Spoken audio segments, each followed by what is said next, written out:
నమస్తే. నవలా శీర్షిక చచ్చేంత ప్రేమ. రచన శరత్చంద్ర గారు. చదువుతున్నది రాధిక.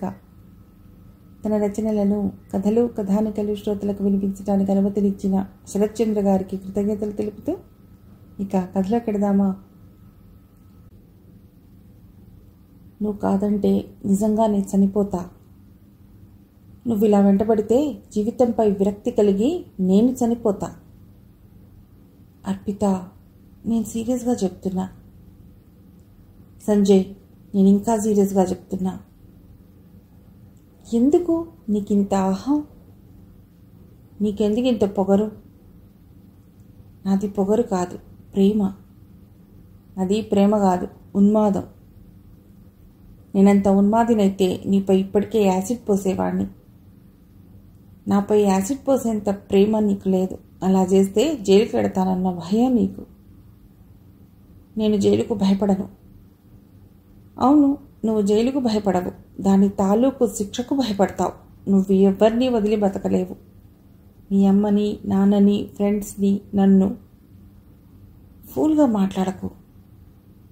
నువ్వు మగాడిలా మాట్లాడకు. అర్పిత, నా సహనం నశించిపోతుంది. నశించిపోయేది నీ సహనం కాదు, నన్ను యాచించే ఓపిక. ఆల్ రైట్, నువ్వెలా అనుకున్నా పర్వాలేదు, నాకు నువ్వు కావాలి. ఐఎమ్ వెరీ సారీ, నాకు మీ నాన్న చావు కావాలి. షాక్ అయ్యాడు సంజయ్. ఇటువంటి వాదన ఇప్పటికి 100వ. అతడు షాక్ నుండి తేరుకునేలోపు అదృశ్యమైంది ఆ అమ్మాయి. శూన్యంలోకి చూస్తూ నిలబడిపోయాడు సంజయ్. వాట్ డాడ్, ఎందుకు నువ్వు అలా ఉన్నావు? మమ్మీ చూడు, తను కూడా ఉదయం నుండి ఏమీ తినలేదు. చక్రధర్ ప్రతిమాలాడు కొడుకును. సంజయ్ తండ్రి కళ్ళల్లోకి చూశాడు. అవి చాలా నిర్మలంగా ఉన్నాయి. 2 రోజుల నుండి దరిదాపు అతడు ఆ గదిలోంచి బయటకు రాలేదు. సంజయ్ తల్లి సునంద కొడుకు వైపు దీనంగా చూసింది. మొదటి రోజు నలతగా ఉండి సంజయ్ ఫోన్ చేయలేదనుకుంది. 2వ రోజు ఎవరిపైనో అలిగి భోజనం చేయలేదని అర్థమైంది. చాలాసేపు బతిమాలింది. అతడు వినలేదు. భర్తని రంగంలోకి దింపింది. సంజయ్కి తండ్రంటే వల్ల మానిన ప్రేమ. ఒక్క మాటలో చెప్పాలంటే నాన్న కోసం అతడు ఏం చేసేందుకైనా సిద్ధమే. కానీ ఆ ప్రేమ కొద్దిగా అర్పిత వైపు మళ్ళింది. అర్పిత తన ప్రేమను నిరూపించేందుకు అడుగుతున్న మూల్యం తండ్రి ప్రాణం. 10 రోజుల క్రితం కూడా సంభాషణ ఎక్కడో ఒక దగ్గర మొదలై ఆఖరికి తను ఒకటే చెప్పింది. మీ నాన్న ఊపిరితో ఉన్నంత వరకు నేను ఎవరినీ ప్రేమించలేను.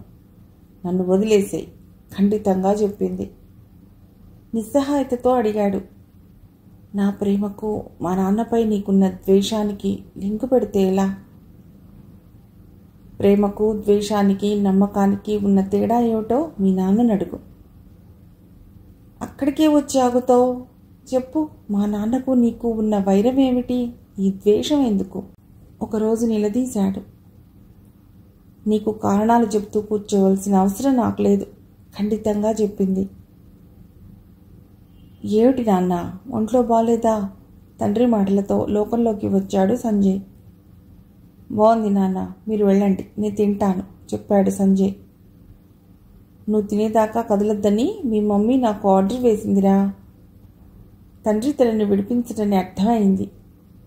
బలవంతంగా నోరు తెరిచాడు. కాసు కూర్చున్న సునంద కొడుకు నోట్లో వెంకటేశ్వర స్వామి లడ్డు అంత ముద్ద పోకింది. అంత పెద్ద ముద్దలు పెడితే ఎలా తింటాడే? భార్యను సుతారంగా గదమాయించాడు చక్రధర్. ఆ ప్రేమకే లొంగిపోతాడు సంజయ్.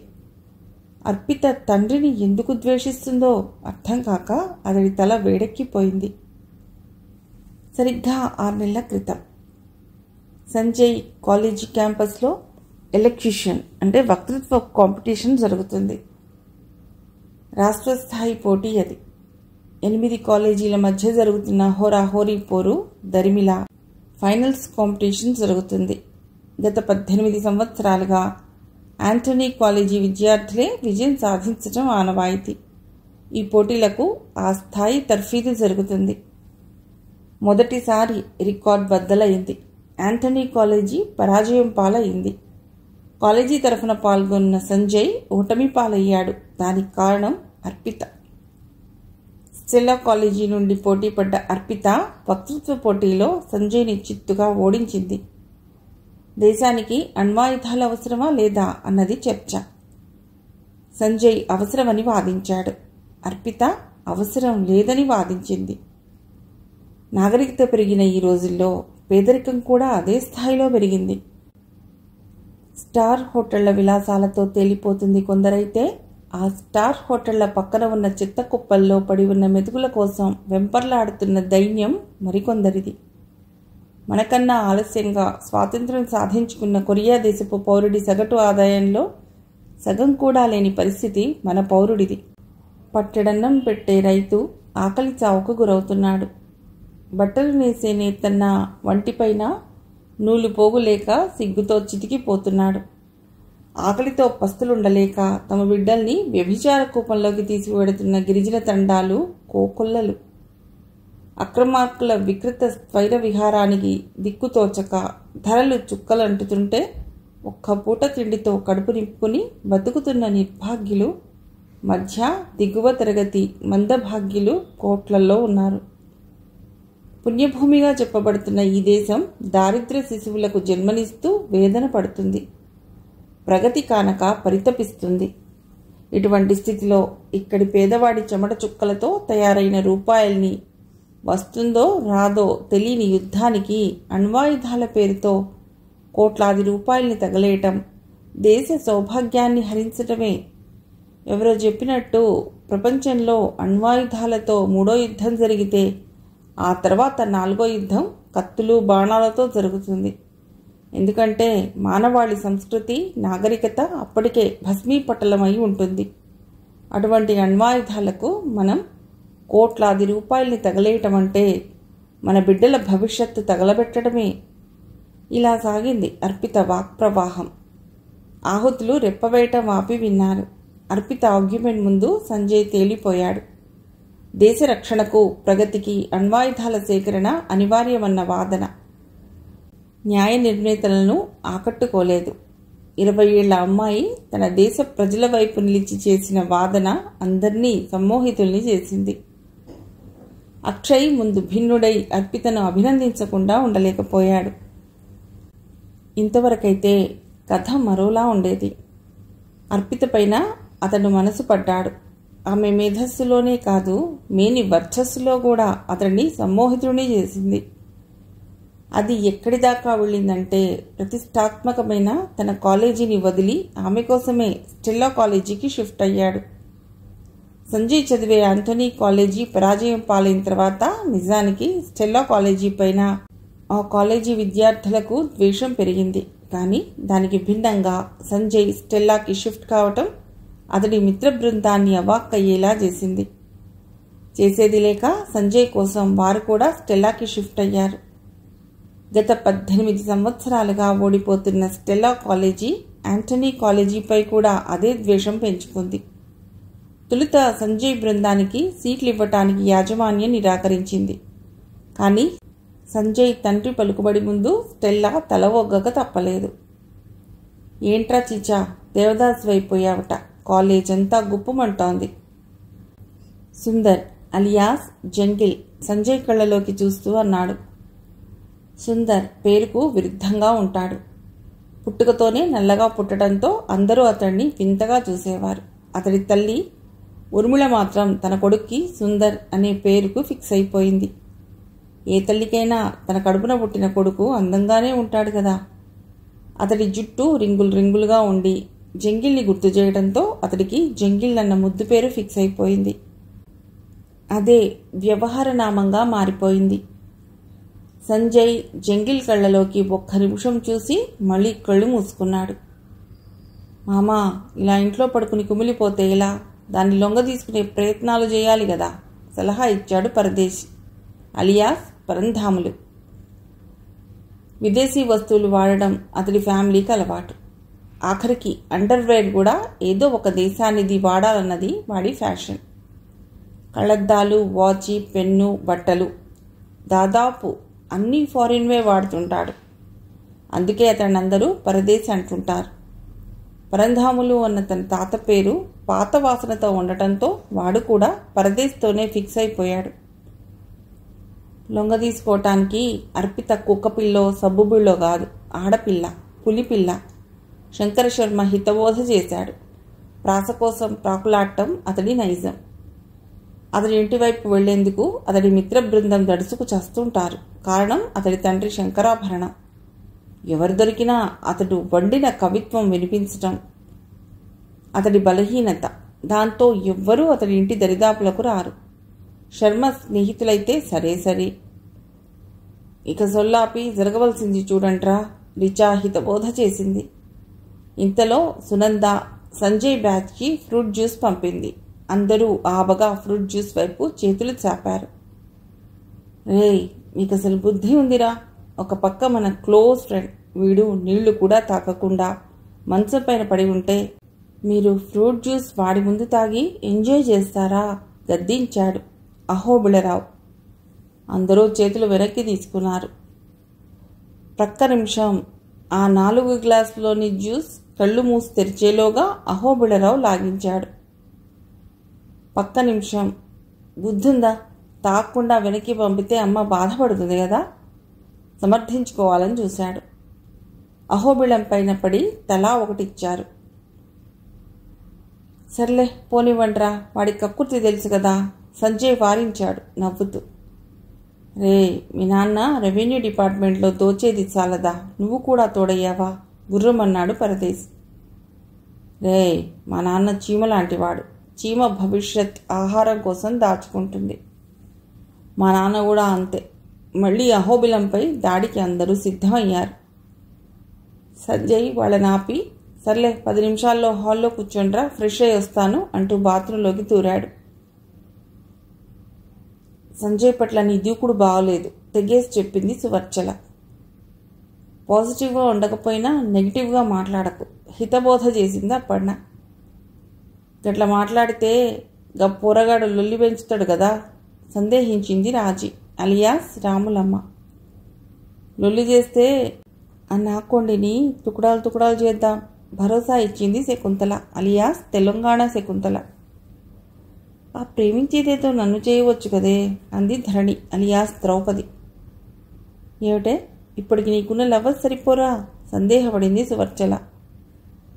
అరే చుప్, సంజయ్ కాస్ట్లీ ఫిగర్ కదా, జీవితానికి సరిపడా డబ్బులు జమ చేసుకోవచ్చునన్నది నా ఉద్దేశం, చెప్పింది ధరణి. నోరు మొయ్యండే, మీ కాకిగోలు ఆపండి, కేకలేసింది అప్పన్న. సర్లే క్యాంపస్కి వెడదాం పదండి, తొందర చేసింది రాజీ. సర్లే మీరు క్యాంపస్కి వెళ్ళండి, నేను అపర్ణ వస్తాం, చెప్పింది అర్పిత ఫ్రెండ్స్ వైపు చూస్తూ. ఏ గాడు పొలిటీషియన్ బిడ్డ, జర జాగ్రత్త, చెప్పింది శకుంతల. అందరూ బయటకు నడిచారు. అరగంట గడిచింది. అర్పిత రెడీ కాలేదు. ఏమిటే, కాలేజీకి రావా? సందేహంగా అడిగింది అపర్ణ. రావాలనిపించడం లేదు, ఆ సంజయ్ గారి టార్చర్ భరించలేకపోతున్నాను. కొంప ముంచి ఆ సంజయ్ని ప్రేమిస్తున్నావా? ప్రేమ? యాసిడ్ తాగి చావనైనా చూస్తాను కానీ వాడిని ప్రేమించటమా? తెగేసి చెప్పింది. ఎలాగూ రిజెక్ట్ చేస్తావు కదా, ఇక వర్రీ ఎందుకు? వాడి మొహం చూడడం కూడా నాకు ఇష్టం లేదు. అతని కంటపడకుండా క్లాస్కి వెళదాం, తరుణోపాయం చెప్పింది అపర్ణ. అది ఎలా సాధ్యం? ఇలా సల్మానా బుర్ఖా తెచ్చింది. సల్మానా అర్పిత రూమ్మేట్. ఏదో పనిపడి పూరుకెళ్ళి ఉంది. గుడ్ ఐడియా, చెప్పింది అర్పిత. వారం గడిచింది. అర్పిత కాలేజీకి రావడం లేదన్న నిర్ధారణకు వచ్చాడు సంజయ్. అతడికి కొద్దిగా బాధ అనిపించింది. తన వల్ల అర్పిత డిస్టర్బ్ కావటం అతడు భరించలేకపోతున్నాడు. అదే చెప్పాడు మిత్రులతో. టేక్ ఇట్ ఈజీ మామ, కాలేజీకి రావద్దని నువ్వు చెప్పలేదు కదా, సముదాయించాడు పరదేశ్. రే చిచ్చా, నీ బాధను మర్చిపోవటానికి రాత్రికి బార్కి వెడదాం, క్యాబరేకి కొత్త ఫిగర్లు వచ్చారట, సజెస్ట్ చేశాడు జంగిల్. నోరు మీరా, బార్కి వెడితే తర్వాత బేర్ అనవలసి వస్తుంది, అర్పితకి తెలిస్తే, చెప్పాడు శంకర్ శర్మ. ఎలా తెలుస్తుంది? అర్పిత కాలేజీకి రావటం లేదు కదా, చెప్పాడు అహోబిళరావు. అంతలో సల్మానా షల్వార్ కమీజ్లో వస్తూ కనిపించింది. సంజయ్ బ్యాచ్కి దగ్గరకు వచ్చేసరికి అడిగింది రిచా. ఏమిటే బుర్ఖా లేకుండా వస్తున్నావు? అదేం లేదే, ఈరోజే ఊరు నుండి వస్తున్నాను. బుర్ఖాలన్నీ మా రూమ్మేట్ ధోబీకేసినట్లుంది. పోన్లే, ఈరోజు ఆట విడుపుగా ఉన్నట్లుంటుంది కదా. పైగా బాయ్స్కి చాలామందికి నేను ఎలా ఉంటానో కూడా తెలియదు కదా అంది సల్మానా. రిచాకి ఎక్కడో వెలిగింది. అర్పిత దొరికింది. కాలేజీకి వస్తుంది. రిచా అరుపుకు అందరూ ఉలిక్కి పడ్డారు. కొంచెంసేపు అయోమయంగా చూశారు. విషయం చెప్పింది రిచా. సజెస్ట్ చేశాడు జంగిల్. లాగిబెట్టి కొడితే అబ్బని తీయని దెబ్బ అని పాడుకుంటూ క్యాంపస్లో కంపు కొట్టుకుంటూ తిరుగుతుంటాం. శంకర్ శర్మ అంటూ ఉండగానే సంజయ్ వెహికల్ క్లాస్ రూమ్ వైపు జర్నీ చేసింది. మిత్ర బృందం అనుకరించారు. అప్పుడే క్లాస్ వదిలారు. ఎప్పుడు ఎలా జరిగిందో తెలీదు. ఒక్క ఉదుటిన సంజయ్ వెళ్ళి అర్పిత మొహం పైన బుర్ఖా తొలగించాడు. పక్క నిమిషం సంజయ్ చెంప చెళ్ళుమంది. అందరూ అవాక్కయ్యారు. సారీ చెప్పాడు సంజయ్. ఇడియట్, చాలా కోపంగా అంది అర్పిత. సారీ, నాకు భయపడి మీరిలా రాకండి. మీరుగానే రండి, నేను మీ వెంట పడను అన్నాడు సంజయ్. అర్పిత రుసరుస చూస్తూ వెళ్ళింది. అరగంట వ్యవధిలో సంజయ్ మిత్ర బృందం అతడింట్లో గ్యాదర్ అయింది. మామా, దానికంత టెక్కేమిటి, అంత అహంభావమా? కేకేశాడు అహోబిళం. అయినా నువ్వలా చేసి ఉండకూడదు అంది రిచా. ఏ బండాపు, గద్దించాడు జంగిల్. దాని వెంటపడి నీ స్థాయి ఎందుకు తగ్గించుకుంటున్నావు? అది కాకపోతే మరొకటి అవుతుంది కదా అన్నాడు మళ్ళీ తనే.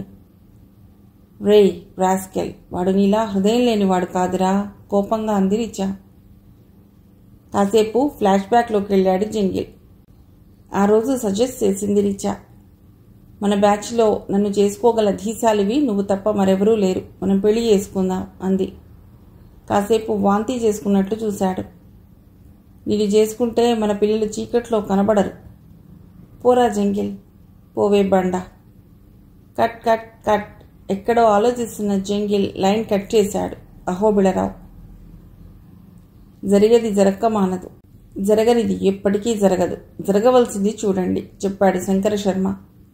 రిచా, నా తరఫున వెళ్ళి సారీ చెప్పు. తన మొహం చూడాలనిపించి నేను బుర్ఖా తొలగించాను. సారీ ఏంట్రా సారీ? నీ ఇన్ఫ్లుయెన్స్ నాకుంటే ఈ పాటికి యాసిడ్ పోసుండేవాణ్ణి అన్నాడు జంగిల్. సీరియస్గా చూశాడు సంజయ్. వెనక్కి తగ్గాడు జంగిల్. పాస్ట్ ఈజ్ పాస్ట్, నష్ట నివారణ చర్యలు చేపడదాం సలహా ఇచ్చాడు శంకర శర్మ.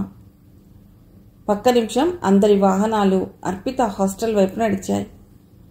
సంజయ్ మిత్ర బృందం హాస్టల్ వెయిటింగ్ రూమ్లో కూర్చున్నారు. రిచా వెళ్ళి అర్పితను తెచ్చింది. అర్పితతో పాటు అపర్ణ ఉంది. సారీ, మిమ్మల్ని క్షమించమని వేడుకుంటూ మమ్మల్ని పంపించాడు సంజయ్ చెప్పాడు శంకర్ శర్మ. మీరెందుకు క్షమాపణ చెప్తున్నారు? సిగ్గుపడవలసింది అతడు ఖండితంగా అంది అపర్ణ. ఇక మీ వెంట పడనని వాగ్దానం చేయమన్నాడు మా చీచా చెప్పాడు జంగిల్. అంతలోకి అక్కడికి శకుంతల వచ్చింది. వెంట పడితే ఇక ఊరుకుంటామా? ఆణ్ణి తుక్కడాలు చేస్తాం విరుచుకుపడింది. ఒళ్ళు మండింది జంగిల్కి. రిచా కనుసైగతో కంట్రోల్ చేసుకున్నాడు. మళ్ళీ వెంటపడని నమ్మకం ఏమిటి సందేహించింది. అప్పుడే అక్కడికి వచ్చిన రాములమ్మ అలియాస్ రాజీ. దయచేసి ఈ ఒక్కసారికి నమ్మండి, మా వాగ్దానానికి భంగం కలిగితే వాడి ఫ్రెండ్షిప్ని కూడా వదులుకుంటాం చెప్పాడు పరదేశ్. అయినా సంజయ్ సిటీలోనే మంచి రిచెస్ట్ పర్సన్, మంచి సోషల్ స్టేటస్ ఉన్న ఫ్యామిలీ ఏదో చెప్పబోయాడు అహోబిళరావు. ఏమిటి ఆయన స్టేటస్? ఆయన ఎట్టా ఎదిగాడో మీకెరికేనా? ఏదో చెప్పబోయింది శకుంతల. ఇక మీరు వెళ్ళండి అన్నట్టు చూసింది అర్పిత. అందరూ ముందుకు కదిలారు. రిచాను ఆపింది అర్పిత. నువ్వెందుకే వాళ్ళతో తిరుగుతున్నావు అడిగింది అర్పిత. తిరగకుండా ఉండలేనే, ఆ జంగిల్ గాని నేను వదలలేను. వాడు సంజయ్ని వదిలి బతకలేడు తెగేసి చెప్పింది రిచా. వాడిలో ఏం చూసావు? వాంతి చేసుకుంటున్నట్టు మొహం పెట్టి అంది ధరణి అలియాస్ ద్రౌపది అప్పుడే వచ్చి. అదే చేశాడు ఇప్పటికి 3 సార్లు. నిజంగా వాంతి వచ్చినంత పని అయింది ధరణికి. అవాక్కయ్యారు అర్పిత స్నేహితురాళ్ళు. సంజయ్, నువ్వు నా కొడుకువన్న విషయం మర్చిపోతున్నావు. ఇప్పుడు నా ప్రాబ్లం అదే నాన్న, చెప్పబోయి ఆగిపోయాడు సంజయ్. ఒక ఆడపిల్ల దగ్గర చెంపదెబ్బ తిన్నామని తెలిస్తే మన ప్రతిష్ట ఏమవుతుంది? ఈ న్యూస్ ఆపడానికి ఈరోజు 25 లక్షలు ఖర్చు పెట్టాను. మీకు ప్రతిష్ట ఎంత ముఖ్యమో నాకు ప్రేమ అంత ముఖ్యం నాన్న, మళ్ళీ చెప్పబోయి ఆగిపోయాడు సంజయ్. చెప్పవే, నీ ముద్ర కొడుక్కి చెప్పు. ఇటువంటి అప్రతిష్టకు గురైతే మీ నాన్న రైలు కింద తలబెడతాడని చెప్పు. కదిలిపోయి చూశాడు సంజయ్. సారీ నాన్న, ఇక అలా జరగకుండా జాగ్రత్తగా ఉంటాను అన్నాడు సంజయ్. 1 నిమిషం కదిలిపోయి కొడుకుని దగ్గరగా తీసుకున్నాడు చక్రధర్. చక్రధర్ మెదడు చురుగ్గా ఆలోచిస్తోంది. సంజయ్ గురించి కాదు, తన కొడుకును డిస్టర్బ్ చేస్తున్న ఆ పిల్ల ఎవరా అని. కెప్టెన్ లక్ష్మీకాంతం తను చాలా స్ట్రిక్ట్ పర్సనాలిటీ అని భావిస్తుంటాడు. అతడి బావ కరుణానిధి చాలా శ్రమపడి కట్టించిన కాలేజీ అది. అడ్మినిస్ట్రేషన్ పరంగా బాగుండాలని లక్ష్మీకాంతాన్ని స్టెల్లాకి ప్రిన్సిపల్ని చేశాడు. వాలంటరీ రిటైర్మెంట్తో ఇంటికొచ్చిన లక్ష్మీకాంతానికి ప్రిన్సిపల్ అయ్యే అవకాశం దక్కింది.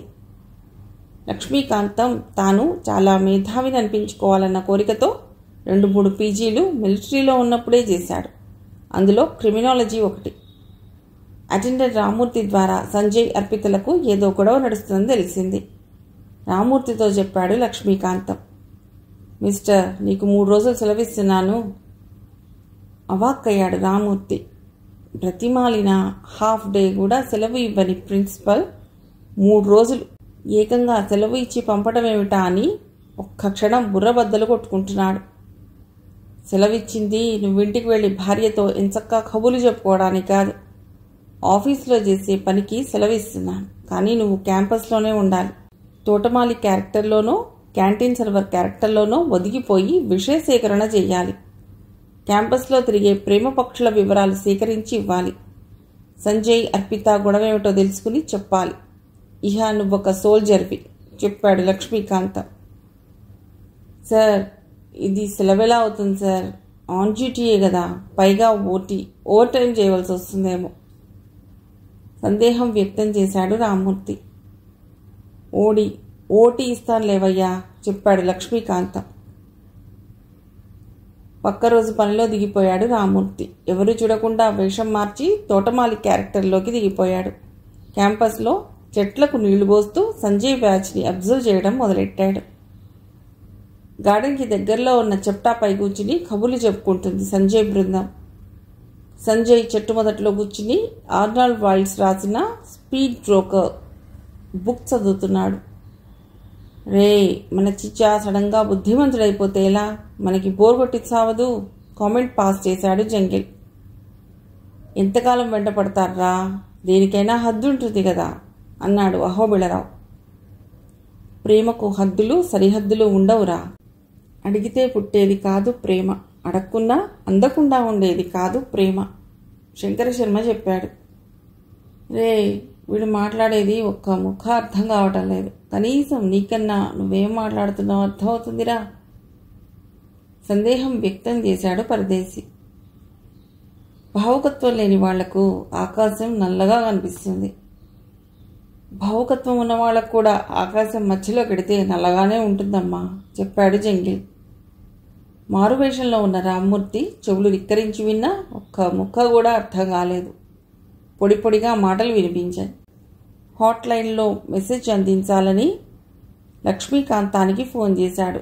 లక్ష్మీకాంతం యుద్ధభూమిలో మెసేజ్ అందుకుంటున్న లెవెల్లో అడిగాడు. చెప్పు సోల్జర్. సార్, ఇక్కడ సంజయ్ బ్యాచ్ ఉప్పర మీటింగ్ వేస్తోంది సార్.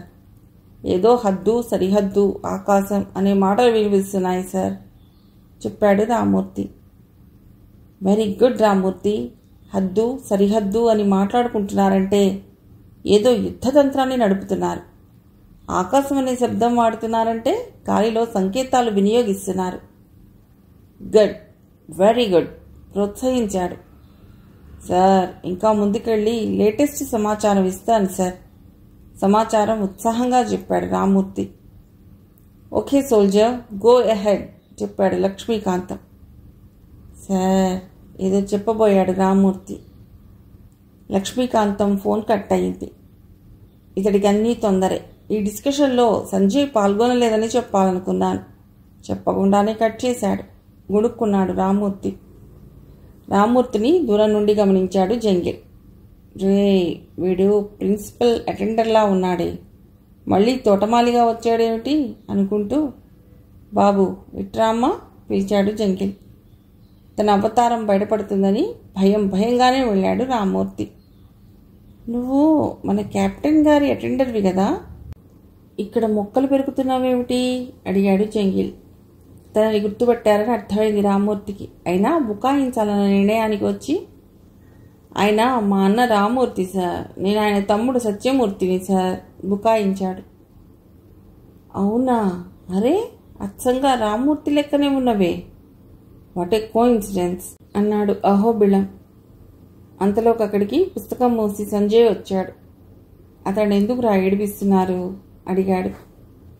ఏడిపించడం కాదు మామా, ఇతన్ని చూసావా, అచ్చు మన ప్రిన్సిపల్ అటెండర్ రామ్మూర్తిలాగానే ఉన్నాడు అన్నాడు పరదేశి. అరే పనిలేని మంగలి పిల్లి తల గొరిగినట్టు ఏంట్రా అవారా ఖబుర్లు అంది అప్పుడే వచ్చిన రిచా. ఏయ్ బండా, ఇతడెవరో చెప్పు అడిగాడు జంగిల్.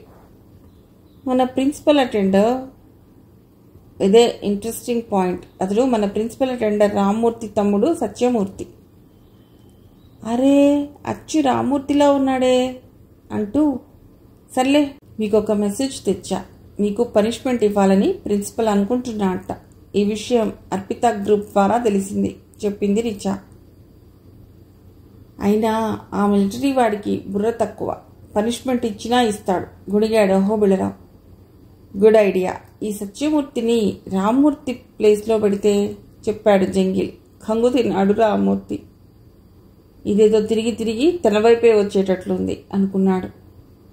సత్యమూర్తి, చిన్న రిక్వెస్ట్, మీ అన్న ప్లేస్లోకి నువ్వు వెళ్ళు, 3 రోజులు మీ అన్నతో సెలవు పెట్టించు.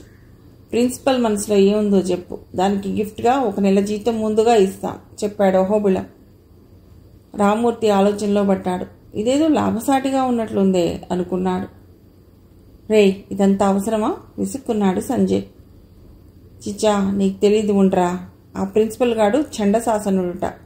నువ్వు బురఖా లాగడం ప్రూవ్ అయితే క్యాంపస్లోకి కూడా రాలేము, సస్పెండ్ చేసి వస్తాడు భయపెట్టాడు జంగిల్. రామ్మూర్తి మెదడు చురుగ్గా పనిచేయడం మొదలెట్టింది. ప్రిన్సిపల్కి సమాచారం ఇస్తే అదనంగా ఒరిగేది ఏమీ లేదు. ఈ కుర్రవాళ్ళకి ఉపయోగపడితే పర్సు నిండుతుందనిపిస్తుంది. ఒక ఆలోచనకి వచ్చి బెట్టు చేయాలన్న నిర్ణయానికి వచ్చాడు. బాబు, ఇటువంటి రిస్క్ పనులు చేస్తే మా అన్నయ్య నా ఉద్యోగం తీయించేస్తాడు. సత్యమూర్తి, నీకు దండం పెడతాం, ఎట్లాగైనా మీ అన్నను ఒప్పించి సెలవు పెట్టించి ఈ 3 రోజులు ప్రిన్సిపల్ దగ్గర నువ్వు డ్యూటీ చేయి. వీలు కాదు సార్. ఇప్పుడు కూడానా 1000 రూపాయల కాగితం చూపాడు అహోబిళరావు. వల్ల కాదు సార్. ఇప్పుడు కూడానా 1000 రూపాయల కాగితాలు మరో 5 తీసి చూపించాడు.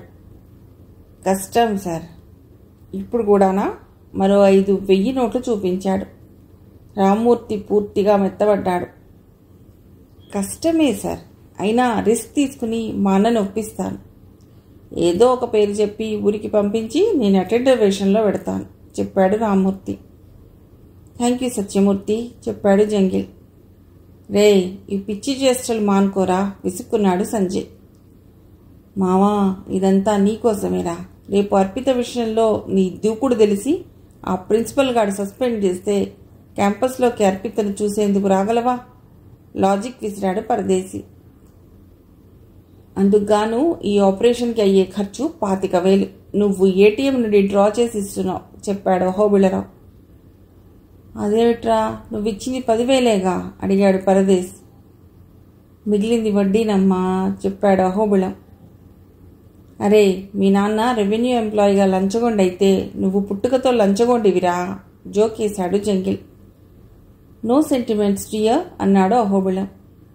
సుధాపి జరగవలసింది చూడండి కేకేసింది Richa. Okay boys, bye. Sanjay bike start చేసి బయలుదేరాడు. వీడు చూడరా, వీడి కోసం బుర్రబద్దలు కొట్టుకుంటుంటే వీడు మిస్టర్ క్లీన్లా వెళుతున్నాడు కంప్లైంట్ చేశాడు పరదేశ్. రే, ఎవరన్నీ కట్టెలు పట్టుకున్నా మన చీచా అర్పితను వదలడు. జంగిల్ ముక్తాయింపుని ఇచ్చాడు. నువ్వు ఉన్నావెందుకు? జంగిల్ వైపు కురకురా చూస్తూ అనుకుంది రిచా. బండా, నువ్వు టూ మచ్గా ఫీల్ కాకు. నువ్వు రొమాన్స్కు ఓకే, ప్రేమకు నో. కళ్ళతోటే ఆన్సర్ ఇచ్చాడు జంగిల్. రిచా చెప్పందుకోబోయింది. ఓకే గైస్, మళ్ళీ కలుద్దాం. జంగిల్ బైక్ స్టార్ట్ చేశాడు రిచాను చూస్తూ. అందరూ అనుసరించారు. రిచా ఒక్కతే నిలబడిపోయి తన స్కూటీ దగ్గరికి వెళ్ళింది.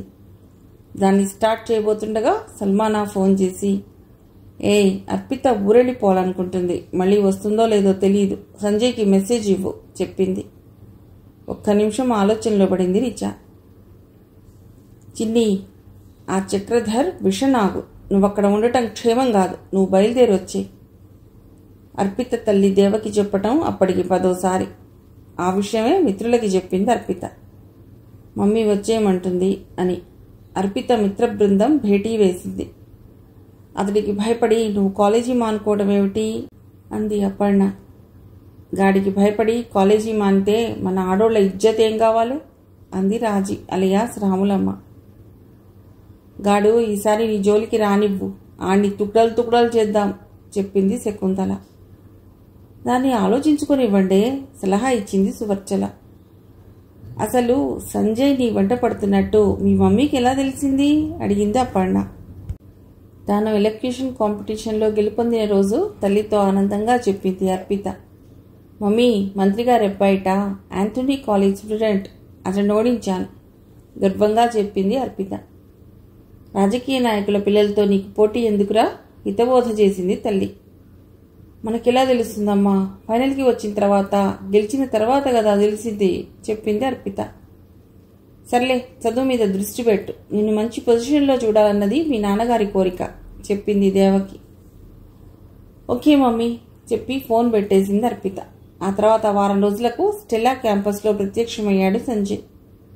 యాంథనీ కాలేజీ స్టూడెంట్ స్టెల్లాలో ప్రత్యక్షం కావడం ఏమిటా అని క్షణకాలం ఆశ్చర్యపోయింది. చిత్రంగా సంజయ్ ఆమె దగ్గరికే వచ్చి విష్ చేశాడు. మర్యాదపూర్వకంగా హాయ్ చెప్పింది అర్పిత. మీరు ఇక్కడ అడిగింది. మీతో పోటీ పడినప్పటి నుండి నిజానికి నేను మీ ఫ్యాన్ అయ్యాను. మీ క్యాంపస్లో బెటర్ ఎడ్యుకేషన్ లభిస్తుందని మీ స్పీచ్ ద్వారా అర్థమైంది. అందుకే మీ కాలేజీకి షిఫ్ట్ అయ్యాను చెప్పాడు సంజయ్. ఎందుకో నమ్మబుద్ధి కాలేదు అర్పితకు. అయినా అంతకంటే సంభాషణ పొడిగించడం ఇష్టం లేక వస్తానండి అని చెప్పి వెళ్ళిపోయింది. ఆ తర్వాత చాలాసార్లు పనిగొట్టుకుని సంజయ్ తనని వెంటాడుతున్నట్లు అనిపించింది. లైబ్రరీ, క్యాంటీన్, స్పోర్ట్స్ వగైరా అన్ని ప్రాంతాల్లో ఎక్కడ కనిపించినా విష్ చేయడం తప్ప ఎప్పుడూ మిస్బిహేవ్ చేసేవాడు కాదు. అటువంటిది సడన్గా ఒకరోజు గార్డెన్లో కూర్చుని చదువుకుంటున్న తన దగ్గరకు వచ్చాడు సంజయ్. మర్యాదపూర్వకంగా నిల్చుని, మీతో ఒక విషయం మాట్లాడాలి అన్నాడు. ఒక నిమిషం తొట్టుపడినా చెప్పండి అంది. సారీ, మిమ్మల్ని ఇబ్బంది పెడుతున్నానేమో ఉపోద్ఘాతంగా అన్నాడు. పర్వాలేదు చెప్పండి అంది. నిజానికి మీతో ఇలా మాట్లాడవచ్చో లేదో తెలియదు అంటూ నసిగాడు. మాట్లాడడం మనిషి హక్కు, మీరేదైనా చెప్పండి, విని తట్టుకునే ధైర్యం నాకుంది భరోసా ఇచ్చింది. కొంచెం ధైర్యం వచ్చింది సంజయ్కి. అర్పిత, మీరంటే నాకెందుకో గొప్ప ఫ్యాషన్. మీ అనాలిసిస్, రీజనింగ్, సమాజం పట్ల మీకున్న కన్సర్న్ అన్నీ నాకు నచ్చాయి. నా స్పీచ్ గురించా అడిగింది. అవును, అద్భుతంగా మాట్లాడారు. ఆల్రెడీ అభినందించారు కదా అంది. ఎన్నిసార్లైనా అభినందించాలనుంది. Thank you. నిజానికి ఈ క్రెడిట్ నాది కాదు, మా హిస్టరీ మేడం సూర్యకళ గారిది. ఆమె తయారు చేసి ఇచ్చిన స్పీచ్ నేను వల్లే వేశాను అంతే చెప్పింది. ఎనీహౌ సూర్యకళ గారిని కూడా అభినందించాలి. రేపు వెళ్ళి గ్రీటింగ్స్ చెప్పండి అంది నవ్వు అదిమి బట్టి. 2 నిమిషాలు సంజయ్ మాట్లాడలేదు. ఇంకా ఏమైనా మాట్లాడాలా అడిగింది. చెప్పే ధైర్యం లేక నథింగ్ అన్నాడు.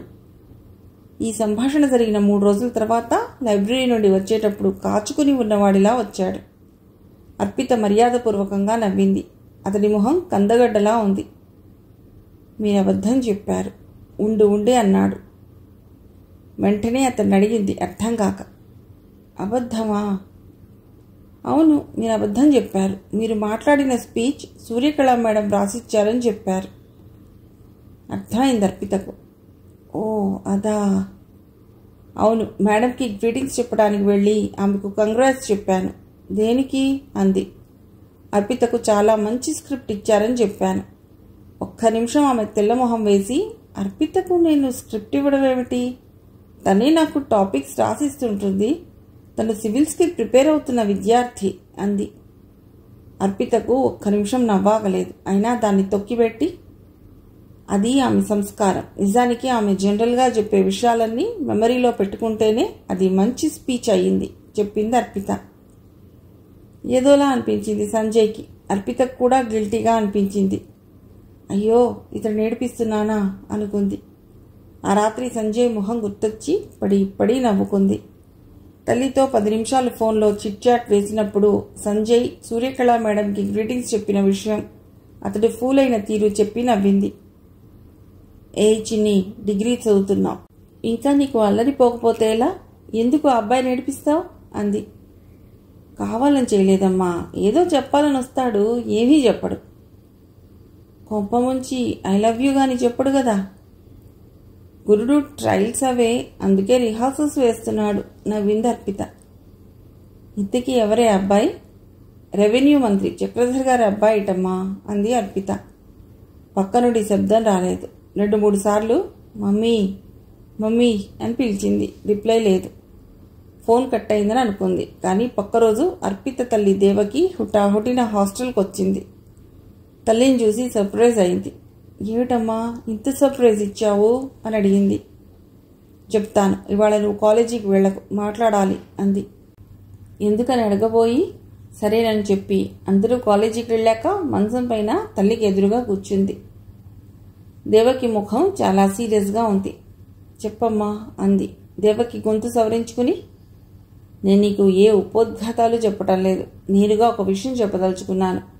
తరచూ నీతో మాట్లాడేందుకు వెంటపడుతున్న సంజయ్తో ఇక నువ్వు మాట్లాడకు అంది. ఎందుకనమ్మా అడగబోయింది. కారణాలు అడక్కు. ఎవరి చావు కొరుతూ రోజూ దేవుణ్ణి ప్రార్థిస్తున్నానో వాడి కొడుకే వీడు. ఒక్క నిమిషం షాక్ అయింది అర్పిత.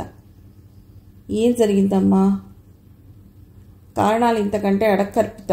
కారణాలన్నీ తెలిస్తే నువ్వు హంతకురాలు అవుతావు. అది మీ నాన్న ఆశయం కాదు.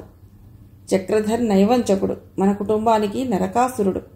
వాడు చచ్చిన రోజే మనం దీపావళి జరుపుకుంటాం చెప్పింది దేవకి. మళ్ళీ మాట్లాడలేదు అర్పిత. బలమైన కారణముంటే తప్ప తల్లి ఎవ్వరినీ ద్వేషించదని తెలుసు. అప్పటి వరకు సంజయ్ మీద ఉన్న పాజిటివ్ ఆలోచనలన్నీ తుడిపివేసింది అర్పిత. అర్పిత, ఏమిటి ఆలోచిస్తున్నావు? స్నేహితురాళ్ళ పిలుపుతో లోకంలోకి వచ్చింది అర్పిత. ఏం లేదు చెప్పింది. పక్క నిమిషం తల్లికి ఫోన్ చేసింది.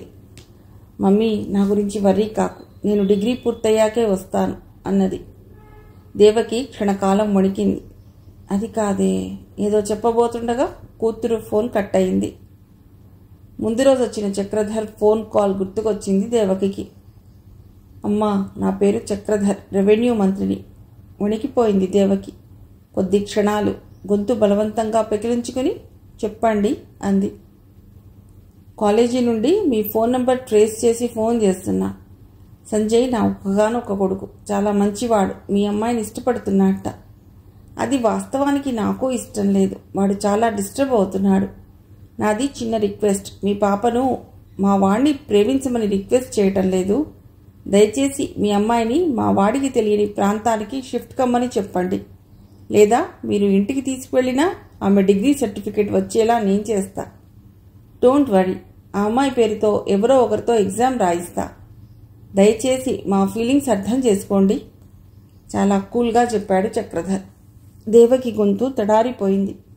చక్రధర్ గొంతులోని రిక్వెస్ట్ కంటే బయటకు కనిపించని కమాండ్ అర్థమైంది. వాడు రాక్షసుడు. అర్పిత ఎవరో తెలిస్తే అర్పిత ప్రాణాలకు కూడా ముప్పు రావచ్చు అనుకుంది. దేవకి గుండెల్లో రైళ్లు పరిగెట్టాయి. తోటమాలి వేషం మార్చి అటెండర్ వేషంలోకి వచ్చి ప్రిన్సిపల్ గదిలోకి అడుగుపెట్టాడు రామ్మూర్తి. సార్, వాళ్ళ గురించి పూర్తి సమాచారం వచ్చింది సార్. సంజయ్ అర్పితను ప్రేమిస్తున్నాడు. అర్పిత రిజెక్ట్ చేసింది.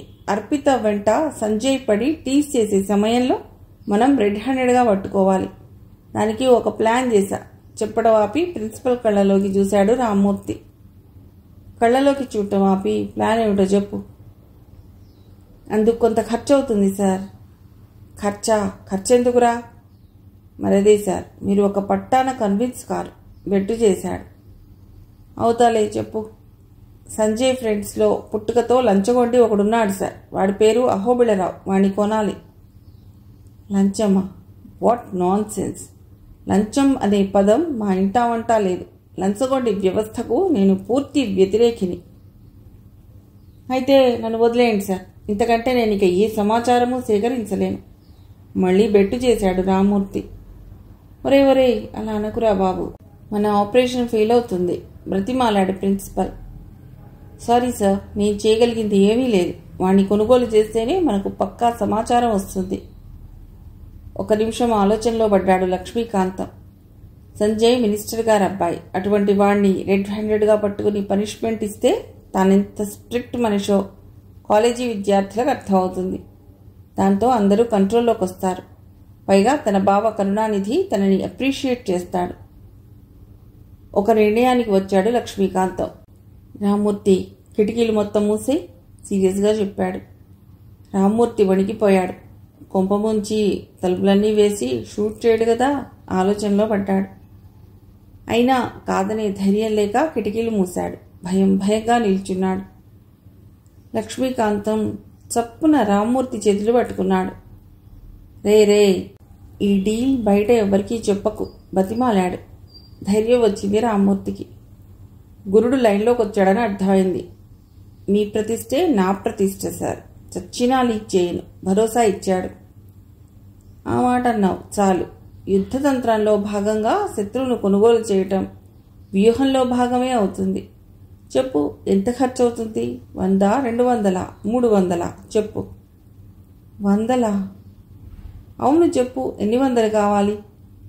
అది కుదిరేది కాదులే సార్, 100లో జరిగేది కాదు. నన్ను పని చేసుకొనివ్వండి, వస్తాను. బయటకెళ్ళబోయాడు. రేయ్, అలా వెళితే ఎలా? చెప్పురా బాబు, ఎంత కావాలి? కనీసం 50,000 సార్. 50,000? అరిచినంత పని చేశాడు లక్ష్మీకాంతం. అవును సార్, ఇది కుదిరేది కాదు. నన్ను వదిలేయండి బాబు. అరే, నన్ను నడిసంద్రంలో వదిలి వెళ్ళకురా. కన్సెషన్ ఇవ్వరా? నా బ్యాంక్ బ్యాలెన్స్ మొత్తం కలిపిన 50,000 ఉండదు. డీలా పడ్డాడు లక్ష్మీకాంతం. నే వస్తా సార్. వాళ్ల కోసం మీరు బ్యాంక్ బ్యాలెన్స్ కరిగించుకోవడం ఎందుకు? మీరు చాలా స్ట్రిక్ట్ అని అందరికీ తెలుసు కదా. బాబు, ఈ ఆపరేషన్ సక్సెస్ అయితే మా బావ దగ్గర నా ఇమేజీ పెరుగుతుందిరా బతిమాలాడు. పెరుగుతుందో, మినిస్టర్ కొడుకు పనిష్మెంట్ ఇచ్చినందుకు దూల తీరుతుందో చూసుకోండి గుడిగాడు. ఫిగర్ తగ్గించి చెప్పరా బతిమాలాడు. సరే సార్, వాణ్ణి బతిమాలి ఒక 25 ఒప్పిస్తాను. ఆ ఏటీఎం కార్డు ఇవ్వండి, డబ్బులు తెస్తాను అన్నాడు రామ్మూర్తి. ఏడుపు మొహంతో ఏటీఎం కార్డు ఇచ్చాడు లక్ష్మీకాంతం. ప్రేమ ఎంత మధురం, ప్రియురాలు అంత కఠినం. నిన్ను చూడక నేనుండలేను, ఈ జన్మలో మరి ఆ జన్మలో. ఓ హృదయం లేని ప్రియురాలా, మెరుపులా మెరిపించావు, ఉరుములా ఉదయించావు. ఏం కావాలనుకున్నావు? నేనేం కావాలనుకున్నావు? నీవు లేక వీణ పలుకలేనన్నది. సంజయ్ను అల్లరి చేస్తూ గీతాలాపన మొదలెట్టింది అతడి మిత్ర బృందం. రేయ్, అల్లరి ఆపుతారా? సుతారంగా గద్దించాడు సంజయ్.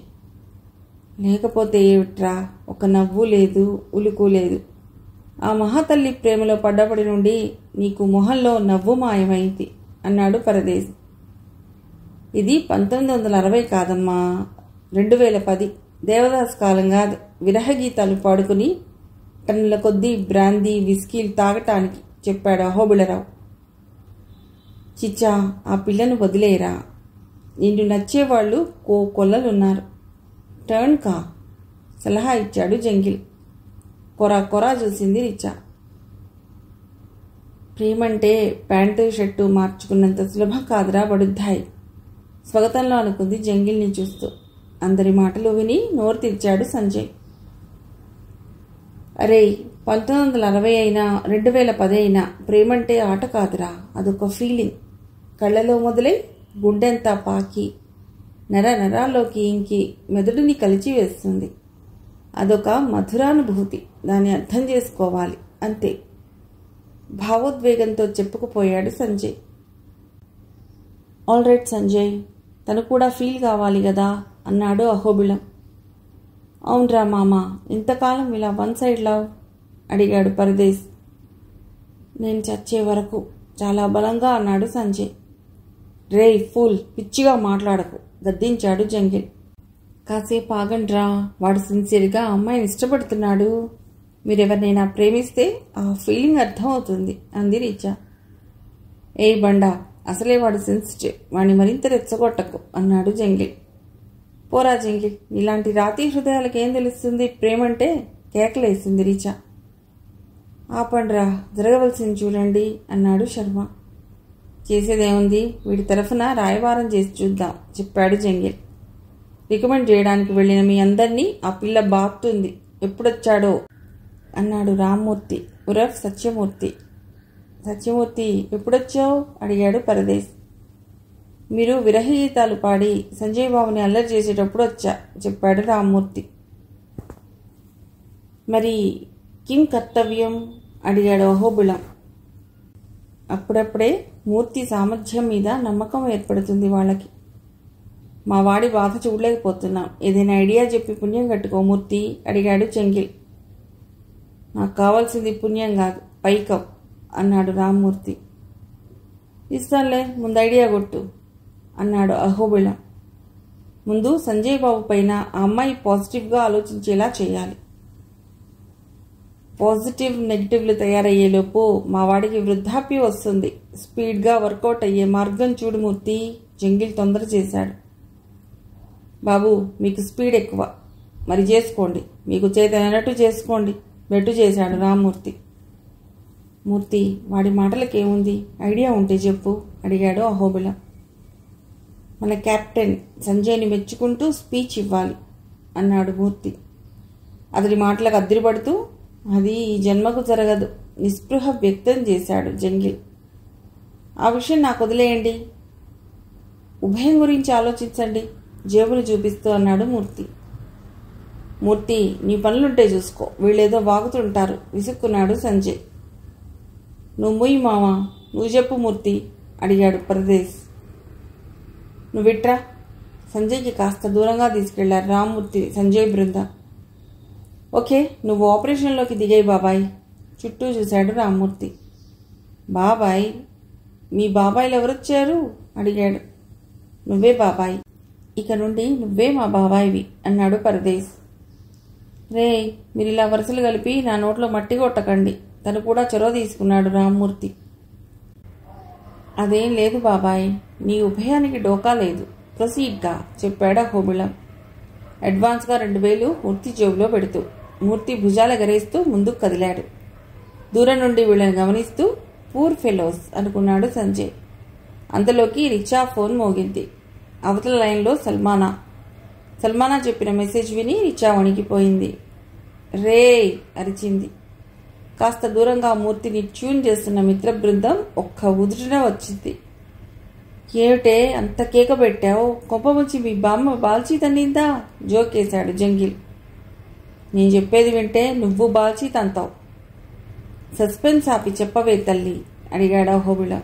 ఆందోళనగా చూశాడు సంజయ్. కాలేజీ మానేసి అర్పిత సొంత ఊరు పెడుతుందిట, బాంబు పేల్చింది రిచా. నీకెవరు చెప్పారు తడారిన గొంతుతో అడిగాడు సంజయ్. ఇప్పుడే సల్మానా ఫోన్ చేసింది చెప్పింది రిచా. అందరి మొహాల్లో ఆందోళన ప్రస్ఫుటమైంది. అందరూ షాక్ అయ్యారని అర్థమైంది సంజయ్కి. ముందుగా తనే తేరుకుని, నీ సుఖమే నే కోరుకున్నా, నిన్ను వీడి అందుకే వెళుతున్నా అని పాట పాడి నేనే క్యాంపస్ నుండి వెళ్ళిపోతాను. నా వల్ల చదువు మానేసి తను ఎందుకు వెళ్ళాలి, వాతావరణాన్ని తేలిక చేస్తూ అన్నాడు సంజయ్. అది అంత సులభం కాదని, అర్పితను చూడకుండా సంజయ్ బతకలేడని అందరికీ తెలుసు. తమను మభ్యపెట్టేందుకు సంజయ్ అలా అంటున్నాడని అర్థమైంది వారికి. కొద్ది క్షణాలు అక్కడ వాతావరణం గంభీరంగా మారింది. ఓకే రిచా, నీకొచ్చిన మెసేజ్ నిజమైతే నేను ఒక ఉత్తరం ఇస్తా, దాన్ని తీసుకెళ్లి అర్పితకి ఇవ్వు చెప్పాడు సంజయ్. సరే అంది రిచా. వాట్ అరిచాడు లక్ష్మీకాంతం. అవును సార్, అర్పిత ప్రేమ దక్కకపోతే సంజయ్ ఆత్మహత్య చేసుకుంటాడు సార్, అది మన కాలేజీకి అరిష్టం చెప్పాడు రామ్మూర్తి. అయితే మనమేం చేయాలరా అడిగాడు లక్ష్మీకాంతం. వారధి కావాలి సార్, వారధి. అర్థమయ్యేట్టు చెప్పాడు రా. అవును సార్, వాళ్ళ ప్రేమకు మనం సారథులం కావాలి. నీ ప్రాస తగలయ్యా, సరిగ్గా చెప్పరా. బ్రోకర్లం కావాలి సార్, బ్రోకర్లం. బ్రోకర్లమ్మా? ఇంత బతుకు బతికి తప్పదు సార్, ఒక ఆత్మహత్య ఆపక తప్పదు. మీ బావగారి నుండి అక్షింతలు తప్పాలంటే బ్రోకర్గా మారక తప్పదు. ఇంత బతుకు బతికి ఇంటి వెనక చచ్చినట్టు ఉంది నా మూర్తి, బౌరమన్నాడు లక్ష్మీకాంతం. తప్పదు సార్. సరే చెప్పాడు, ఏం చేయాలో అడిగాడు లక్ష్మీకాంతం. చెవిలో చెప్పాడు రామూర్తి. సంజయ్ నుండి రిచా ద్వారా అందిన ఉత్తరం చదివింది అర్పిత. అర్పిత గారికి కారణాలేవో తెలియదు, నా వల్లేనని నేను భావిస్తున్నాను. మీరు అర్థాంతరంగా చదువు మానుకుని వెళ్ళిపోవాలన్న నిర్ణయం బాగలేదు. నేను ఇక్కడ చదవకపోయినా నాకు వచ్చిన నష్టం లేదు. మీలాంటి ఒక మంచి అమ్మాయి, ఆశయం ఉన్న అమ్మాయి చదువు అర్థాంతరంగా ఆగిపోకూడదు. అందుకే నేను క్యాంపస్ నుండి వైదొలుగుతున్నా. ఇక ఎప్పటికీ మీకు కనిపించను. సదా ఎప్పటికీ మీ శ్రేయోభిలాషి, మీ సంజయ్.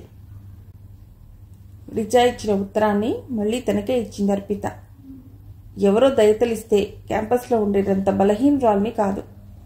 క్యాంపస్లో ఉండేది లేనిది తెచ్చుకోవాల్సింది నేను, తను కాదు అంది అర్పిత.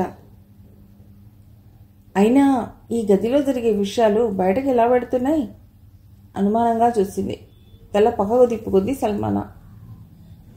రిచా పెడుతుంటే ఆపి, ఇక ఈ రాయబారాలు నువ్వు ఇక ఆపు, హెచ్చరిస్తున్నట్లే అంది. రిచా మొహంలో కళదప్పింది. సంజయ్ కోసం, అతడి మిత్ర బృందం కోసం అవమానాల భారం దిగమింగుకుంది రిచా. రిచా తెచ్చే సమాధానం కోసం సంజయ్ మిత్ర బృందం ఆతృతగా ఎదురు చూస్తోంది. ఏం చెప్పింది అర్పిత? ఆతృతగా అడిగాడు జంగిల్. ముందు పుస్తకాల మీద శ్రద్ధ పెట్టమంది, ముఖ్యంగా నిన్ను. జంగిల్ని చూస్తూ అంది. ఏయ్, ఎకసెక్కలాపి ఏమన్నదో చెప్పు అడిగాడు జంగిల్. రేయ్, తనేం చెప్పలేదు. ఉండాలో వద్దోనన్నది తన వ్యక్తిగత నిర్ణయం, ఎవరి దయ అవసరం లేదన్నది చెప్పింది. సంజయ్ నిర్వికారంగా చూశాడు. పరదేశ్ పళ్ళు నూరాడు. దానికి ఎందుకంత టెక్కు? సంజయ్ గాడి మంచితనం కనిపించడం లేదా? అనుమానం వ్యక్తం చేశాడు శంకర శర్మ. ఐడియా పెద్దగా అరిచాడు అహోబిళం. అది జీవితాన్ని మారుస్తుందో, జీవితాన్ని క్లోజ్ చేస్తుందో చెప్పి చావరా అన్నాడు జంగిల్. సంజయ్ గాడికి 100 కోట్ల ఆస్తి ఉంది కదా, ఓ 10 కోట్లు కన్యాశుల్కంగా అమ్మాయికి ఇస్తే అన్నాడు అహోబిళం. మడిచి పెట్టి కొడుతుంది చెప్పింది రిచా. అంతలోకి అక్కడికి రామూర్తి వచ్చాడు. చెప్పు సత్యమూర్తి అడిగాడు పరదేశ్. నేను సత్యమూర్తిని కాదు, రామ్మూర్తిని. క్షణకాలం షాక్ అయ్యారందరూ.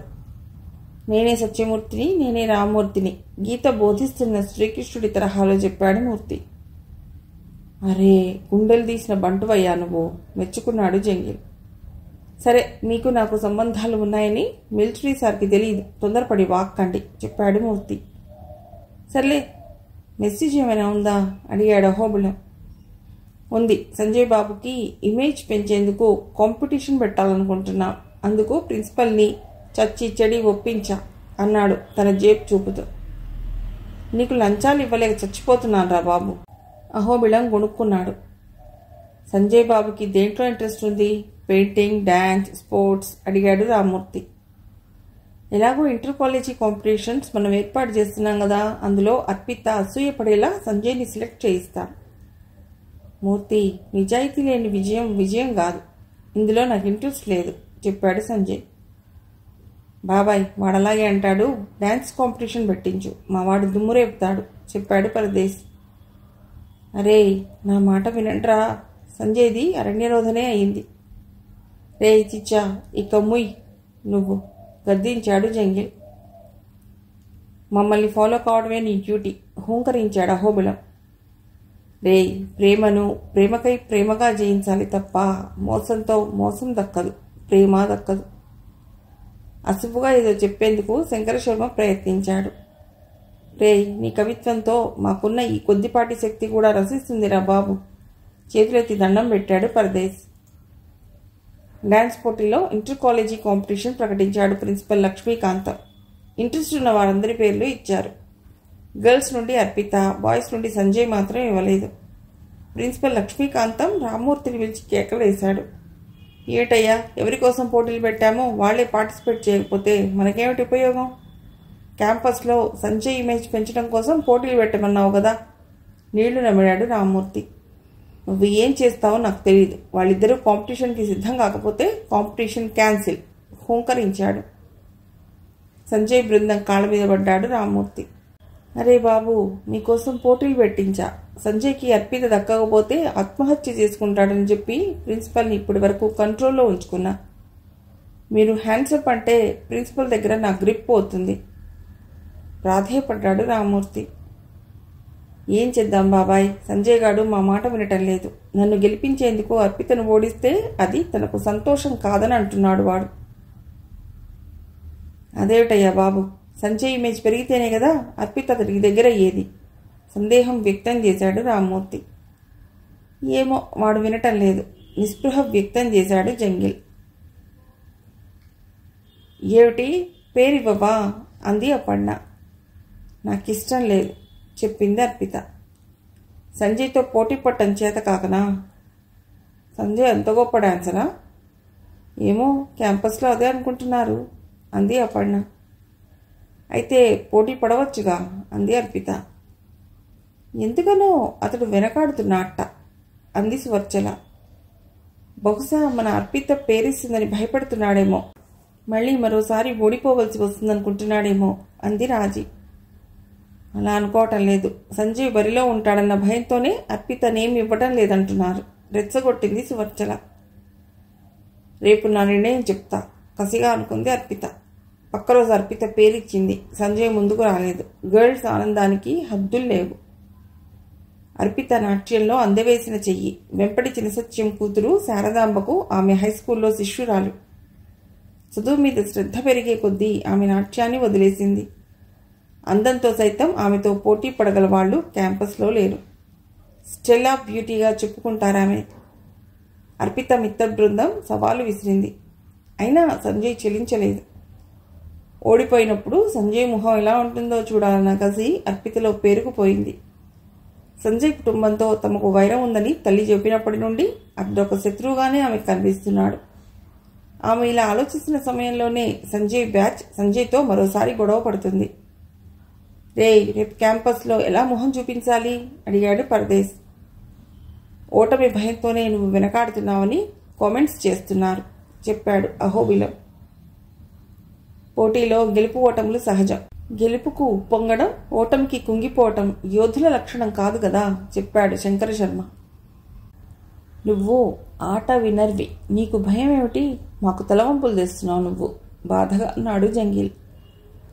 రేపటి నుంచి అర్పిత బ్యాచ్ చేసి అల్లరి భరించలేక చావాలి. రిచా గొంతులో ఆందోళన ధ్వనించింది. రేపటి నుంచి నిన్ను బాయ్కాట్ చేస్తున్నాం, వెడదానండ్రా అన్నాడు అహోబిలం. అందరూ షాక్ అయ్యారు. క్యాంపస్లో ఒంటరిగా మిగిలిపోయాడు సంజయ్. 10 నిమిషాల వ్యవధిలో రామ్మూర్తి వచ్చాడు. సంజయ్ బాబు, ఎందుకు నువ్వు వెనకాడుతున్నావు? నీ ఇమేజ్ క్యాంపస్లో పెంచేందుకే కదా ఈ కాంపిటీషన్ కండక్ట్ చేస్తున్నా అన్నాడు రామ్మూర్తి. అందుకే నాకు ఇష్టం లేదు. పోటీలో నిజాయితీ ఉండాలి. ఓటమి ద్వారా పొందే బాధ కన్నా ఇటువంటి విజయం మరింత బాధ కలిగిస్తుంది రామ్మూర్తి అన్నాడు సంజయ్. అర్థం కానట్లు చూశాడు రామ్మూర్తి. ఇంకో వాస్తవం కూడా చెప్పాలి రామ్మూర్తి. అర్పిత ఓడిపోవటం నేను భరించలేను. తన చేతిలో ఓడిపోవటం నేను ఇష్టంగానే భావిస్తా. కానీ తను నా చేతిలో ఓడిపోతే తను నాకు ఇంకా దూరం అవుతుంది. ఇప్పటికే తాను నాకు చాలా దూరంగా ఉంది. నా చేతిలో ఓడిపోతే ఆమె మానసికంగా ఇంకా దూరం అవుతుంది చెప్పాడు సంజయ్. రామ్మూర్తి ఏమీ అర్థం కాలేదు. కానీ ఒక విషయం మాత్రం అర్థమైంది. అర్పిత పైన అతడు పెంచుకున్న ప్రేమే అతడి చేత ఈ విధంగా మాట్లాడిస్తుంది. కాంపిటీషన్ క్యాన్సిల్ చేయించాలా పెట్టించాలా ఆలోచనలో పడ్డాడు రామ్మూర్తి. గంట తర్వాత ప్రిన్సిపల్ లక్ష్మీకాంతం ఎదుట చేతులు పట్టుకుని నిల్చుని ఉన్నాడు రామ్మూర్తి. మూర్తి, నిన్ను అడ్డంగా నరికినా పాపం లేదు. అర్పిత కోసం సంజయ్ ఆత్మహత్య చేసుకునే పరిస్థితి ఉంది. అర్పిత ప్రేమలో సంజయ్ గెలిచేందుకు అతడి ఇమేజ్ పెంచాలని తొక్కలో కాంపిటీషన్ పెట్టించావు. ఇప్పుడు వాడు ముందుకు రావటంలా. ఇటువంటి తిక్కల సలహాలు విన్నందుకు నన్ను నేను కాల్చుకోవాలి కేకలేశాడు లక్ష్మీకాంతం. రామ్మూర్తి తల వంచుకుని నిల్చున్నాడు. అయితే కాంపిటీషన్ క్యాన్సిల్ చేద్దామా సార్ అడిగాడు రామ్మూర్తి. అలా చేస్తే మా బావ సలహా ఇచ్చినందుకు నీకు ఊస్టింగ్, దాన్ని పాటించినందుకు నాకు ఊస్టింగ్ ఆర్డర్ ఇస్తాడు భయపడుతూ చెప్పాడు లక్ష్మీకాంతం. నిరుద్యోగ జీవితం ఎంత భయంకరంగా ఉంటుందో తెలుసు. అందుకే ఎలాగైనా కాంపిటీషన్ జరిపేందుకు వాతావరణాన్ని మార్చాలని నిర్ణయించుకున్నాడు రామ్మూర్తి. లక్ష్మీకాంతం కాళ్ళ మీద పడ్డాడు. సార్, ఈసారికి నన్ను వదిలేయండి సార్ అన్నాడు. సర్లే, లేచి అఘోరించు.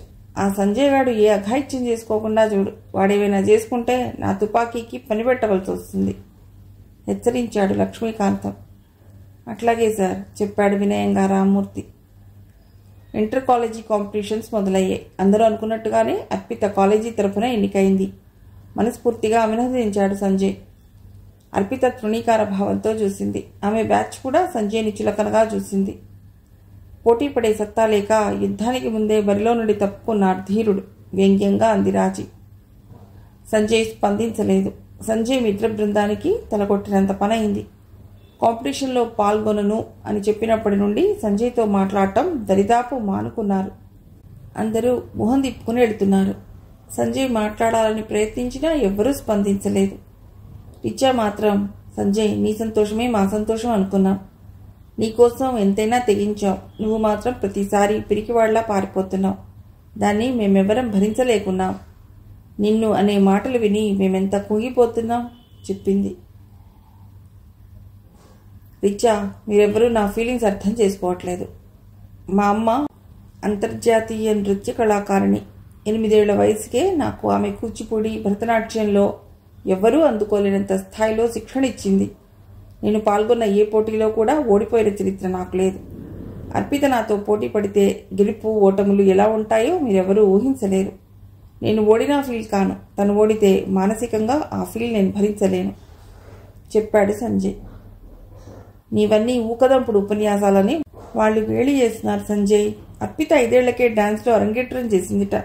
మీ గురుడుకు సత్తా లేదని ఆ తెలంగాణ శకుంతల గేలి చేస్తుంటే తల తీసేసినట్లుంది. సంజయ్ మాట్లాడలేదు. నీతో ఫ్రెండ్షిప్ కట్ అయినప్పటి నుండి జంగిల్ తాగుడు ఎక్కువ పెంచాడు బాధగా చెప్పింది రిచా. వాడితో మాట్లాడతాను అన్నాడు సంజయ్. రిచాని ఎక్కించుకుని జంగిల్ గదికి బయలుదేరాడు సంజయ్. అప్పటికే అక్కడ పరదేశ్, అహోబిళం ఉన్నారు. జంగిల్ మత్తుగా తాగి పడుకుని ఉన్నాడు. సంజయ్ని చూసి అందరూ మొహం తిప్పుకున్నారు. జంగిల్ గోడవైపు తిరిగి పడుకున్నాడు. టీవీలో వచ్చే ఫుట్బాల్ గేమ్ చూడటం ఆపి పైకి లేచారు పరదేశ్, అహోబిళం. రే కూర్చోండ్రా గద్దించాడు సంజయ్. ఇద్దరూ మాట్లాడకుండా కూర్చున్నారు. రే, నాది వ్యక్తిగత సమస్య. నా సమస్యలో మీరెందుకు ఇన్వాల్వ్ అవుతున్నారు బాధగా అన్నాడు సంజయ్. రే, నీది వ్యక్తిగత సమస్య అయితే మమ్మల్ని ఎందుకు రాయబారం పంపించావు నిలదీశాడు పరదేశ్. సాయం చేయడం వేరు, సమస్యలో తలదూర్చడం వేరు తీవ్రంగా అన్నాడు సంజయ్. నీకు అవమానం జరిగితే మేము చేతులు ముడుచుకుని కూర్చోవాలా అంతే తీవ్రంగా అడిగాడు అహోబిళం. సారీ, అది మా వల్ల కాదు. అందుకే నీతో ఫ్రెండ్షిప్ కట్ చేసుకున్నాం తీవ్రంగా అన్నాడు పరదేశి. అవును, నువ్వు ఎందుకు ఇటు వచ్చావు? నీకు నీ హృదయేశ్వరి అర్పిత బాగుంటే చాలు కదా ఈసడింపుగా అన్నాడు అహోబిళం. రే, ఫూల్స్ లాగా మాట్లాడకండి. జంగిల్ గార్డు డ్రింక్ మరీ ఎక్కువ చేశాడని తెలిసి వచ్చాను. అది తప్పు. మా తప్పుల గురించి చెప్పడానికి నువ్వెవర్రా విసురుగా లేచన్నాడు జంగిల్. నువ్వెవరా జంగిల్ 2 చెంపలు వాయించాడు సంజయ్. చంపేస్తా మళ్ళీ మాట్లాడేవంటే. ఫోన్లే, 4 రోజులు బెట్టు చేసి మళ్ళీ మాట్లాడతారనుకుంటే మీరు నాతో మాట్లాడి ఇప్పటికి 10 రోజులు. అహోబిళం, పరదేశ్ ఇద్దరిపై పడి తన్నాడు. తన్నరా మమ్మల్ని చంపేయి. మమ్మల్ని చంపే హక్కు నీకాక మరెవరికి ఉంది ఎదురు తిరిగి అన్నాడు పరదేశ్. నీతో మాట్లాడటం మానేసినప్పటి నుండి ఒక్కపూటే అన్నం తింటున్నాను తెలుసా హోంకరించాడు అహోబిళం. బాధతోనే తాగుతున్నాన్రా చిచ్చా. జంగిల్ ఒక్కసారిగా ఏడ్చేశాడు. సంజయ్ కళ్ళల్లో కూడా నీళ్లు ఒక్కసారిగా దుమికాయి. ముగ్గురు ఒకరిని పట్టుకుని మరొకరు ఏడ్చేశారు. రిచా కూడా ఏడుస్తూ కూలబడింది. వాతావరణాన్ని కూల్ చేస్తూ కవిగాడేడి అడిగాడు సంజయ్ శంకర్ని. వాళ్ళ డాడీకి బాగాలేకపోతే హాస్పిటల్లో ఉన్నాడు. రే, బుద్ధిందిరా మీకు, నాకెందుకు చెప్పలేదు? మీకు అంత కానివాణ్ణయ్యాన్రా నిష్ఠురంగా అని. ఇడియట్స్, బయలుదేరండి, హాస్పిటల్కి వెళదాం అంటూ బయటకు నడిచాడు. అందరూ ఫాలో కాక తప్పలేదు. జంగిల్ పరదేశ్ వెహికల్పై సెటిల్ అయ్యాడు. అహోబిళం రిచాను తన బండిపై ఎక్కించుకున్నాడు. సంజయ్ బృందం కేర్ హాస్పిటల్ వైపు పరుగులు తీసింది. అందరినీ ఒక్కసారిగా చూసి శంకర్ శర్మ అవాక్కయ్యాడు. అందరూ మళ్ళీ కలిసిపోవడం అతడికి చాలా హ్యాపీ అనిపించింది. తండ్రికి అవుట్ ఆఫ్ డేంజర్ అని డాక్టర్లు చెప్పినప్పుడు కూడా అతడంత సంతోషపడలేదు. సంజయ్ని కావులించుకున్నాడు. శంకర్ శర్మ తండ్రి శంకరాభరణం మిత్ర బృందాన్ని చూసి, ఏమిట్రా మీరంతా గొడవపడి విడిపోయారని చెప్పాడే మా బడుద్దాయ్ అని కొడుకు వంక చూస్తూ, మీరంతా కలిసిన సందర్భంగా ఓ కవిత చెప్పాలనిపిస్తుందిరా అన్నాడు. శర్మ తండ్రి నోరు మూస్తూ, నాన్న డాక్టర్ ఏం చెప్పారు నీకు, మాట్లాడవద్దని చెప్పారు కదా అన్నాడు. రేయ్ బడుద్దాయ్, మాట్లాడవద్దని చెప్పాడే గాని కవిత చెప్పవద్దని చెప్పలేదు కదోయ్, కలిసి ఉంటే అని ఏదో చెప్తుంటే, బాబాయ్ మీరు రెస్ట్ తీసుకోండి, మీకు బాగా నయమైన తర్వాత వచ్చి మీ కవితలు వింటాం అన్నాడు అహోబిళం. మీరేం వరీ కాకండి సార్, మీ వాడు తిక్క శంకరం ఉన్నాడు కదా, వాడు ఎలాగూ రోజు మాకు అర్థం కాని భాష మాట్లాడి మాలో సాహిత్యాభిలాష పెంచుతున్నాడు అన్నాడు జంగిల్ లోగొంతుకతో.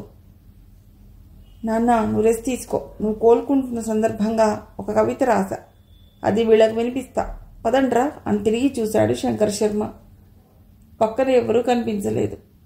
వెధవలు భయపడి చచ్చినట్లున్నారు అనుకున్నాడు శంకర శర్మ. నా వారసత్వాన్ని నిలబెడుతున్నావురా అబ్బాయి, తృప్తిగా అనుకున్నాడు శంకరాభరణం. డ్యాన్స్ కాంపిటీషన్స్ ఫైనల్కి చేరుకున్నాయి. తుది సమరం మరోసారి యాంథోనీ స్టెల్లాకే పడింది. స్టెల్లా నుండి అర్పిత బృందం బరిలోకి దిగింది. ఫైనల్ కాంపిటీషన్లో తన కాలేజీ నుండి అర్పిత బృందాన్ని నామినేట్ చేశాడు లక్ష్మీకాంతం. ఒక్కో రౌండ్ సాగుతుంది. Folk, western, traditional, ballet, salsa అన్ని రౌండ్స్లో యాంథనీ కాలేజ్ నుండి పోటీ పడిన మాథ్యూస్ సవాల్ విసిరేలా ప్రతిభ చూపుతున్నాడు. అర్పిత బృందాన్ని సంజయ్ టీం ఎంకరేజ్ బాగా చేస్తుంది. యాంథనీ కాలేజీ స్టెల్లా కాలేజీ పైన ఎలాగైనా ఆధిపత్యం సాధించాలన్న కృతనిశ్చయంతో ఉంది.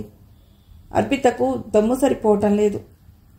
మాథ్యూస్ జిమ్నాస్టిక్స్లో కూడా ఘనాపాటి కావటంతో అతడు అప్రతిహతంగా ముందుకు సాగుతున్నాడు. దరిదాపు ప్రతి రౌండ్లోనూ అర్పిత అలసిపోతుంది. స్టెల్లా కాలేజీ యాజమాన్యం దాదాపు డీలా పడిపోయింది. యాంథనీ యాజమాన్యం మరింత సవాలు విసురుతుంది. దాదాపు ఒక దశలో అర్పిత పరాజయం అంచులకు చేరుకుంది. ఆమె మిత్ర బృందం ఎంత ఎంకరేజ్ చేసినా ఆమెకు శక్తి సరిపోవటం లేదు. మాథ్యూ డ్యాన్స్ పర్ఫార్మెన్స్ ఇంటర్నేషనల్ లెవెల్లో సాగుతుంది. లక్ష్మీకాంతం డ్యాన్స్ మాస్టర్ అనురాధని పిలిచాడు. అర్పిత ప్రతి రౌండ్లో వెనకబడిపోతుంది. స్టాండ్ బై ఎవరున్నారు అడిగాడు. అపర్ణ ఉంది సార్, ఆమె కూడా ఎక్సలెంట్ డాన్సర్ చెప్పింది. మాథ్యూస్తో అపర్ణ పోటీ పడగలదా? అర్పితకే సాధ్యం కావటం లేదు. లక్ష్మీకాంతం టెన్షన్కి గురవుతున్నాడు. అప్పుడే అటుగా వచ్చింది రిచా గ్రీన్ రూమ్లోకి. అర్పిత నువ్వెందుకు డల్ అవుతున్నావు, మేమంతా వరీ అవుతున్నాం అంది రిచా. నేను డల్ కావటం కాదు, అతడి ఎనర్జీ ముందు నేను తేలిపోతున్నాను అన్నది అర్పిత. విత్డ్రా అవుతావా అడిగింది రిచా. విత్డ్రా అయితే కాలేజీ ప్రతిష్ట దెబ్బతింటుంది కదూ అంది అర్పిత. విత్డ్రా కాకపోతే నీ ప్రతిష్ట దెబ్బతింటుంది అంది అప్పుడే వచ్చిన సువర్చల. లక్ష్మీకాంతం తలబట్టుకుని కూర్చున్నాడు. సార్ మీరు డిప్రెషన్కి లోన్ కాకండి, టీ కప్పులో పోసిస్తూ అన్నాడు రామ్మూర్తి. డిప్రెషన్కి లోన్ కాకుండా ఎలా ఉంటామయ్యా, ఇది పిల్లల ఓటమే కాదు కాలేజీ ఓటమి కూడా అవుతుంది. అరిచినంత పని చేశాడు. అర్పిత మొహం మాడిపోయింది. ఇప్పటికే యాంథోనీ మాథ్యూస్ పాయింట్స్లో ముందున్నాడు. అర్పిత పైన నమ్మకంతోనే బరిలోకి దిగా. ఫలితం మారితే మా బావ కరుణానిధి నన్ను నిన్ను చీల్చి ఉప్పు పాత్ర వేస్తాడు శివాలెత్తాడు లక్ష్మీకాంతం. మీరంత డిప్రెషన్కి లోన్ కావాల్సిన అవసరం లేదు సార్ శబ్దం వచ్చిన వైపు చూశాడు జంగిల్. అవును సార్, ఇప్పుడు డాన్స్ మీద అర్పితను అల్లాడిస్తున్న మాథ్యూస్ సంజయ్ శిష్యుడు. డాన్స్లో మాథ్యూస్ ఓనమాలు దిద్దుకుంది సంజయ్ దగ్గరే చెప్పాడు జంగిల్. లక్ష్మీకాంతం కళ్ళు మెరిశాయి. అయితే మాథ్యూస్తో సంజయ్ పోటీకి దిగుతాడా ఆశగా అడిగాడు లక్ష్మీకాంతం. అది అర్పిత నిర్ణయం మీద ఆధారపడి ఉంటుంది. నాకు అర్థం కావట్లేదు గూడిగాడు లక్ష్మీకాంతం. అవును సార్, అర్పితను గెలిపించాలనే సంజయ్ కాంపిటీషన్కి దిగలేదు. అంతా అబద్ధం అంది శకుంతల. ఇప్పుడు నిజానిజాల ఘర్షణ అవసరం లేదు, కాలేజీ ప్రతిష్ట గురించి ఆలోచించండి అన్నాడు అప్పుడే వచ్చిన పరదేశ్.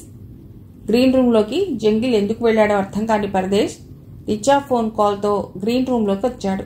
నిమిషం వ్యవధిలోనే పరిస్థితి అంతా అర్థమైంది అతడికి. అయితే ఇప్పుడేం చేయాలి? దాదాపు ప్రాధేయపడుతున్నట్లు అడిగాడు లక్ష్మీకాంతం. అర్పిత విత్డ్రా అయితే సంజయ్ కాలేజీ నుండి బరిలోకి దిగుతాడు చెప్పాడు జంగిల్. నో, ఇదంతా ఏదో కుట్ర అరిచింది శకుంతల. శకుంతల అరవకు అంది అర్పిత. సార్, నాకు అభ్యంతరం లేదు సార్. మాథ్యూస్ని ఎదుర్కొనే సత్తా ఉంటే సంజయ్ని దించడానికి నాకు అభ్యంతరం లేదు చెప్పింది అర్పిత. నీకేమైనా పిచ్చి పట్టిందా అరిచింది రాజీ. నాకు పిచ్చి పట్టలేదే, వాస్తవంగా ఆలోచిస్తున్నాను. ఇప్పుడు మనం కాపాడవలసింది కాలేజీ ప్రతిష్ట అంది అర్పిత. నిన్ను ఫూల్ని చేయడానికి సంజయ్ బ్యాచ్ ఏదో గేమ్ నడుపుతుంది అరిచింది శకుంతల. ఫూల్గా మాట్లాడకు. మాథ్యూస్ రాక్షసుడిలా డాన్స్ చేస్తున్నాడు. వాడిని ఎదుర్కోవటం ఇక నా వల్ల కాదు అంది అర్పిత. ఇదేదో మైండ్ గేమ్ నడుస్తుంది. నిన్ను పక్కదారి పట్టిస్తున్నారు. అప్పటి వరకు మౌనంగా నిల్చున్న అపర్ణ అంది. Mind game? నీ తలకాయ కాదు. జాయింట్స్ పక్కకు తొలగి రక్తం గడ్డగట్టింది. మరో అరగంట డాన్స్ చేస్తే నేను శాశ్వతంగా వికలాంగురాలనవుతా చెప్పింది అర్పిత. ఎవరూ ఏమీ మాట్లాడలేదు. అర్పిత పక్కకు తప్పుకోవటానికి సంజయ్ అంగీకరించడు అన్నాడు పరదేశ్. ఎందుకని అడిగాడు లక్ష్మీకాంతం. అర్పిత ఓడిపోకూడదనే సంజయ్ మన కాలేజీ ఇంటర్నల్ కాంపిటీషన్లో పోటీ పడలేదు చెప్పాడు పరదేశ్. ఇప్పుడెలా అడిగాడు రామ్మూర్తి. అర్పిత స్వయంగా అడిగితే సంజయ్ అంగీకరించవచ్చు చెప్పాడు జంగిల్. ఇంపాసిబుల్. అర్పిత ఎప్పటికీ అడగదు అంది సువర్చల. గా పరిస్థితి వస్తే చావనైనా చస్తుంది మా అర్పిత శకుంతల ఘీంకరించింది. ఇది అర్పిత ఇమేజ్ విషయమే కాదు, ఆత్మగౌరవానికి సంబంధించింది అంది అపర్ణ. అందరూ ఆపండి. మన ఈగోలు సంతృప్తిపరుచుకునే సమయం కాదు. కాలేజీ ప్రతిష్టకు సంబంధించింది అంది అర్పిత. ప్రిన్సిపల్ పిలుపుతో సంజయ్ గ్రీన్ రూమ్లోకి వచ్చాడు. విషయం అర్థమై సారీ చెప్పాడు సంజయ్. అర్పిత స్వయంగా తానే అడిగింది. సంజయ్, నీకు నాకు మధ్య ఉన్న అంతర్గత ఘర్షణకు కాలేజీకి ముడిపెట్టకండి. మన కాలేజీ ప్రతిష్ట కోసం మీరు అంగీకరించక తప్పదు దాదాపు శాసిస్తున్నట్లు చెప్పింది అర్పిత. ఈ విధంగానైనా తనతో మాట్లాడినందుకు సంతోషించాలా, పరోక్షంగా అర్పిత ఓటమి పాలవుతున్నందుకు బాధపడాలా అర్థం కాలేదు సంజయ్కి. అందరూ సంజయ్ చెప్పే సమాధానం కోసం ఉత్కంఠగా ఎదురు చూస్తున్నారు. కొద్ది నిమిషాలు గడిచాయి. సంజయ్ పెదవి విప్పాడు. సరే, నేను 2 నిమిషాలు అర్పితతో పర్సనల్గా మాట్లాడాలి. ఆ తర్వాతే నా నిర్ణయం చెప్తాను అన్నాడు సంజయ్. 2 నిమిషాల్లో గ్రీన్ రూమ్ ఖాళీ అయింది. ప్రిన్సిపల్ లక్ష్మీకాంతం తలుపు పక్కనే ఉత్కంఠతో నిల్చున్నాడు. అర్పిత సంజయ్ చెప్పే సమాధానం కోసం అతడి కళ్ళలోకి చూస్తుంది. అర్పిత, ఇటువంటి రోజు ఒకటి వస్తుందని నువ్వు ఊహించలేదు కదూ. అదే విధిలీల. నిన్నటి వరకు క్యాంపస్లో ఏం ప్రచారం పెట్టా? నీతో పోటీ పడలేక బరిలోకి రాలేదని ప్రచారం చేశావు కదా. అందుకు ముందుగా నువ్వు సారీ చెప్పు అన్నాడు. తృణీకారంగా చూసింది అర్పిత. నువ్వు చెప్పవు, ఎందుకంటే నువ్వు మూర్తీభవించిన అహంభావానివి. సంజయ్, పిచ్చివాళ్ళ మాట్లాడకు. నిన్ను నా కోసం డాన్స్ చేయమనటం లేదు. మన కాలేజీ ఇమేజ్ నిలబెట్టడం కోసం డాన్స్ చేయమంటున్నాను. దీన్ని అలసుగా తీసుకుని అడ్వాంటేజ్ తీసుకోకు. కాదు, ఇది నువ్వు వేసుకునే ముసుగు. నీ ఓటమిని అంగీకరించలేక నన్ను అడ్డుపెట్టుకుని గట్టెక్కాలనుకుంటున్నావు. దానికి ప్రతిష్ట, వంకాయ్ అనే తొడుగులు వేస్తున్నావు. నువ్వెలా అనుకున్నా నాకు బాధ లేదు. నీకు కామన్ సెన్స్ ఉంటే పాజిటివ్గా రెస్పాండ్ కా. నాకు అన్ని రకాల సెన్సులున్నాయి, అది లేనిది నీకే అన్నాడు సంజయ్. డెస్పరేట్గా చూసింది అర్పిత.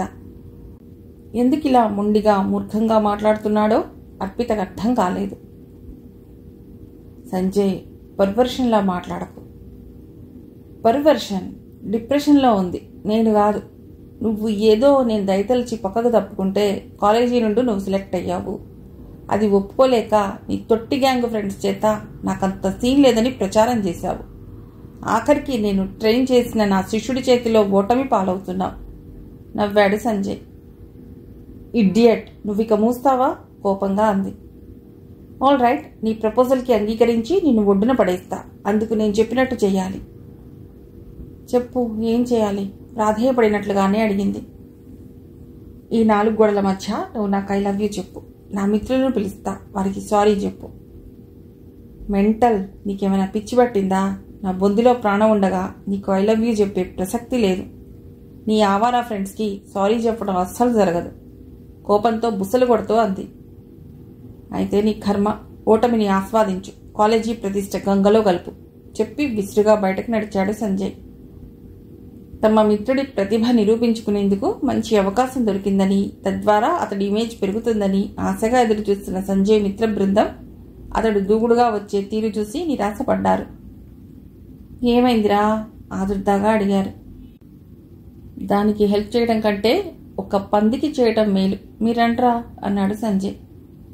వీడేదో చెడగొట్టుకుంటున్నాడు, ఇట్లాగైనా అర్పిత దగ్గర మార్కులు తెచ్చుకుంటాడని ఆశపడ్డాం. గొణుగుతూ ఫాలో అయ్యారు మిత్రులు. తలుపు పక్కన కాచు కూర్చున్న లక్ష్మీకాంతం సంజయ్ ఏం మాట్లాడాడో అర్థం కాక అతడు వెళ్లిన వైపే చూస్తూ లోనికొచ్చాడు. లోపల అర్పిత శివంగిలా బుసలు కొడుతుంది. ఏం జరిగిందమ్మా? అడిగాడు లక్ష్మీకాంతం. సార్, మీరు వరీ కాకండి సార్, నేనే ఫైనల్ రౌండ్లో పాల్గొంటా, ప్రాణాలొడ్డైనా మన కాలేజీ ప్రతిష్ట నిలబెడతా స్థిరంగా అంది. మళ్లీ మాట్లాడే ధైర్యం చేయలేదు లక్ష్మీకాంతం. అర్పిత మాటల్లోని స్థిరత్వం చూసి వద్దని చెప్పటానికి జంకాడు. ఓకే, రెడీ కాండి చెప్పి బయటకు నడిచాడు కాంతం. ఆడేమన్నాడే? లోపలికొచ్చిన శకుంతల అడిగింది. సమాధానం చెప్పలేదు అర్పిత. సంజయ్ ఏం చెప్పాడు అర్పిత? అపర్ణ అడిగింది. వాడేమైనా చెత్తగా వాగాడా? రాజేశ్వరి కోపంగా అడిగింది. అతడేమన్నాడో నేను చెప్పడం అవసరమా, లేక నేను పోటీకి సిద్ధం కావడం ముఖ్యమా? కోపంగా అంది అర్పిత. ఏయ్, ఫూల్లా మాట్లాడకు, నీ బాడీ కండిషన్ ఎలా ఉందో మర్చిపోయావా? ఆదుర్దాగా అంది అపర్ణ. నా హెల్త్ కండిషన్ గురించి ఆలోచించకండి, కాలేజీ ప్రతిష్ట గురించి ఆలోచించండి స్థిరంగా అంది అర్పిత. ఏ పిచ్చిగా మాట్లాడకు, నువ్వు పక్కకు తప్పుకో, కాలేజీ తరపున నేను పార్టిసిపేట్ చేస్తా అంది అపర్ణ. లేదు, నేనే చేస్తా. ఆ మాథ్యూస్ గాడు సంజయ్ శిష్యుడట కదా, వాడిని శంకరగిరి మాన్యాలు పట్టిస్తా. ఏదో ట్రాన్స్లో ఉన్నట్టు కసిగా అంది అర్పిత. అర్పిత, కూల్ యార్, నువ్వున్న స్థితిలో పార్టిసిపేట్ చేస్తే నీ మోకాలి లెగ్మెంట్స్ పనిచేయవు, కార్టిలేజ్ దెబ్బతినే పరిస్థితి ఉందని తెలుస్తుంది కదా. అదే జరిగితే నువ్వు శాశ్వతంగా వైకల్యానికి గురవుతావు. కన్విన్స్ చేయాలని చూసింది అపర్ణ. అయినా పర్వాలేదు, వాడికి ఐ లవ్ యూ చెప్పడం కంటే అదే బెటర్. అందరూ షాక్ అయ్యారు.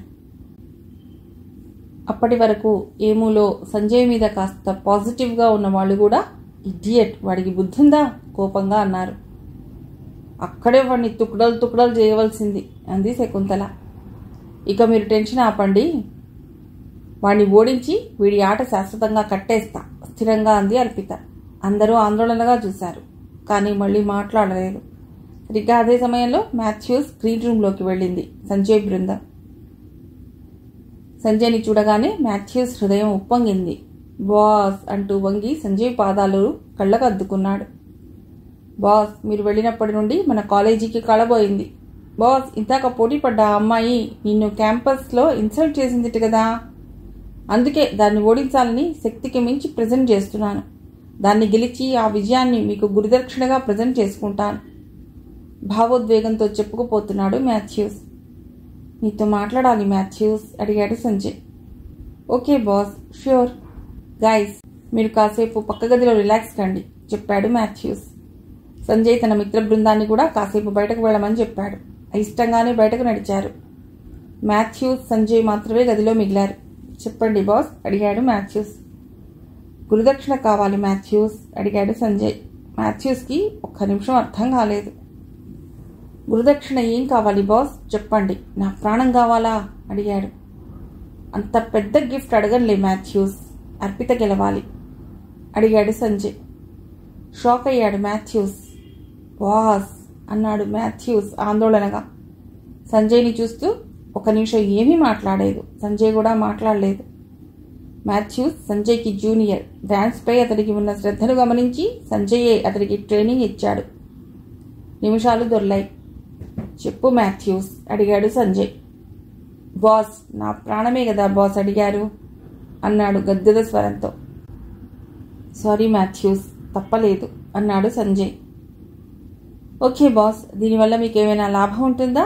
తను మీకు ఐ లవ్ యూ చెప్తానందా అడిగాడు మాథ్యూస్.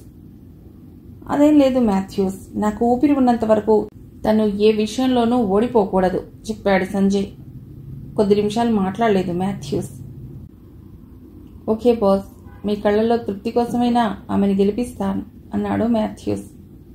చప్పున కౌగిలించుకున్నాడు సంజయ్. మాథ్యూస్ గది నుండి వచ్చేటప్పుడు సంజయ్ ముఖం ఎందుకు వెలుగుతుందో అతడి మిత్ర బృందానికి అర్థం కాలేదు.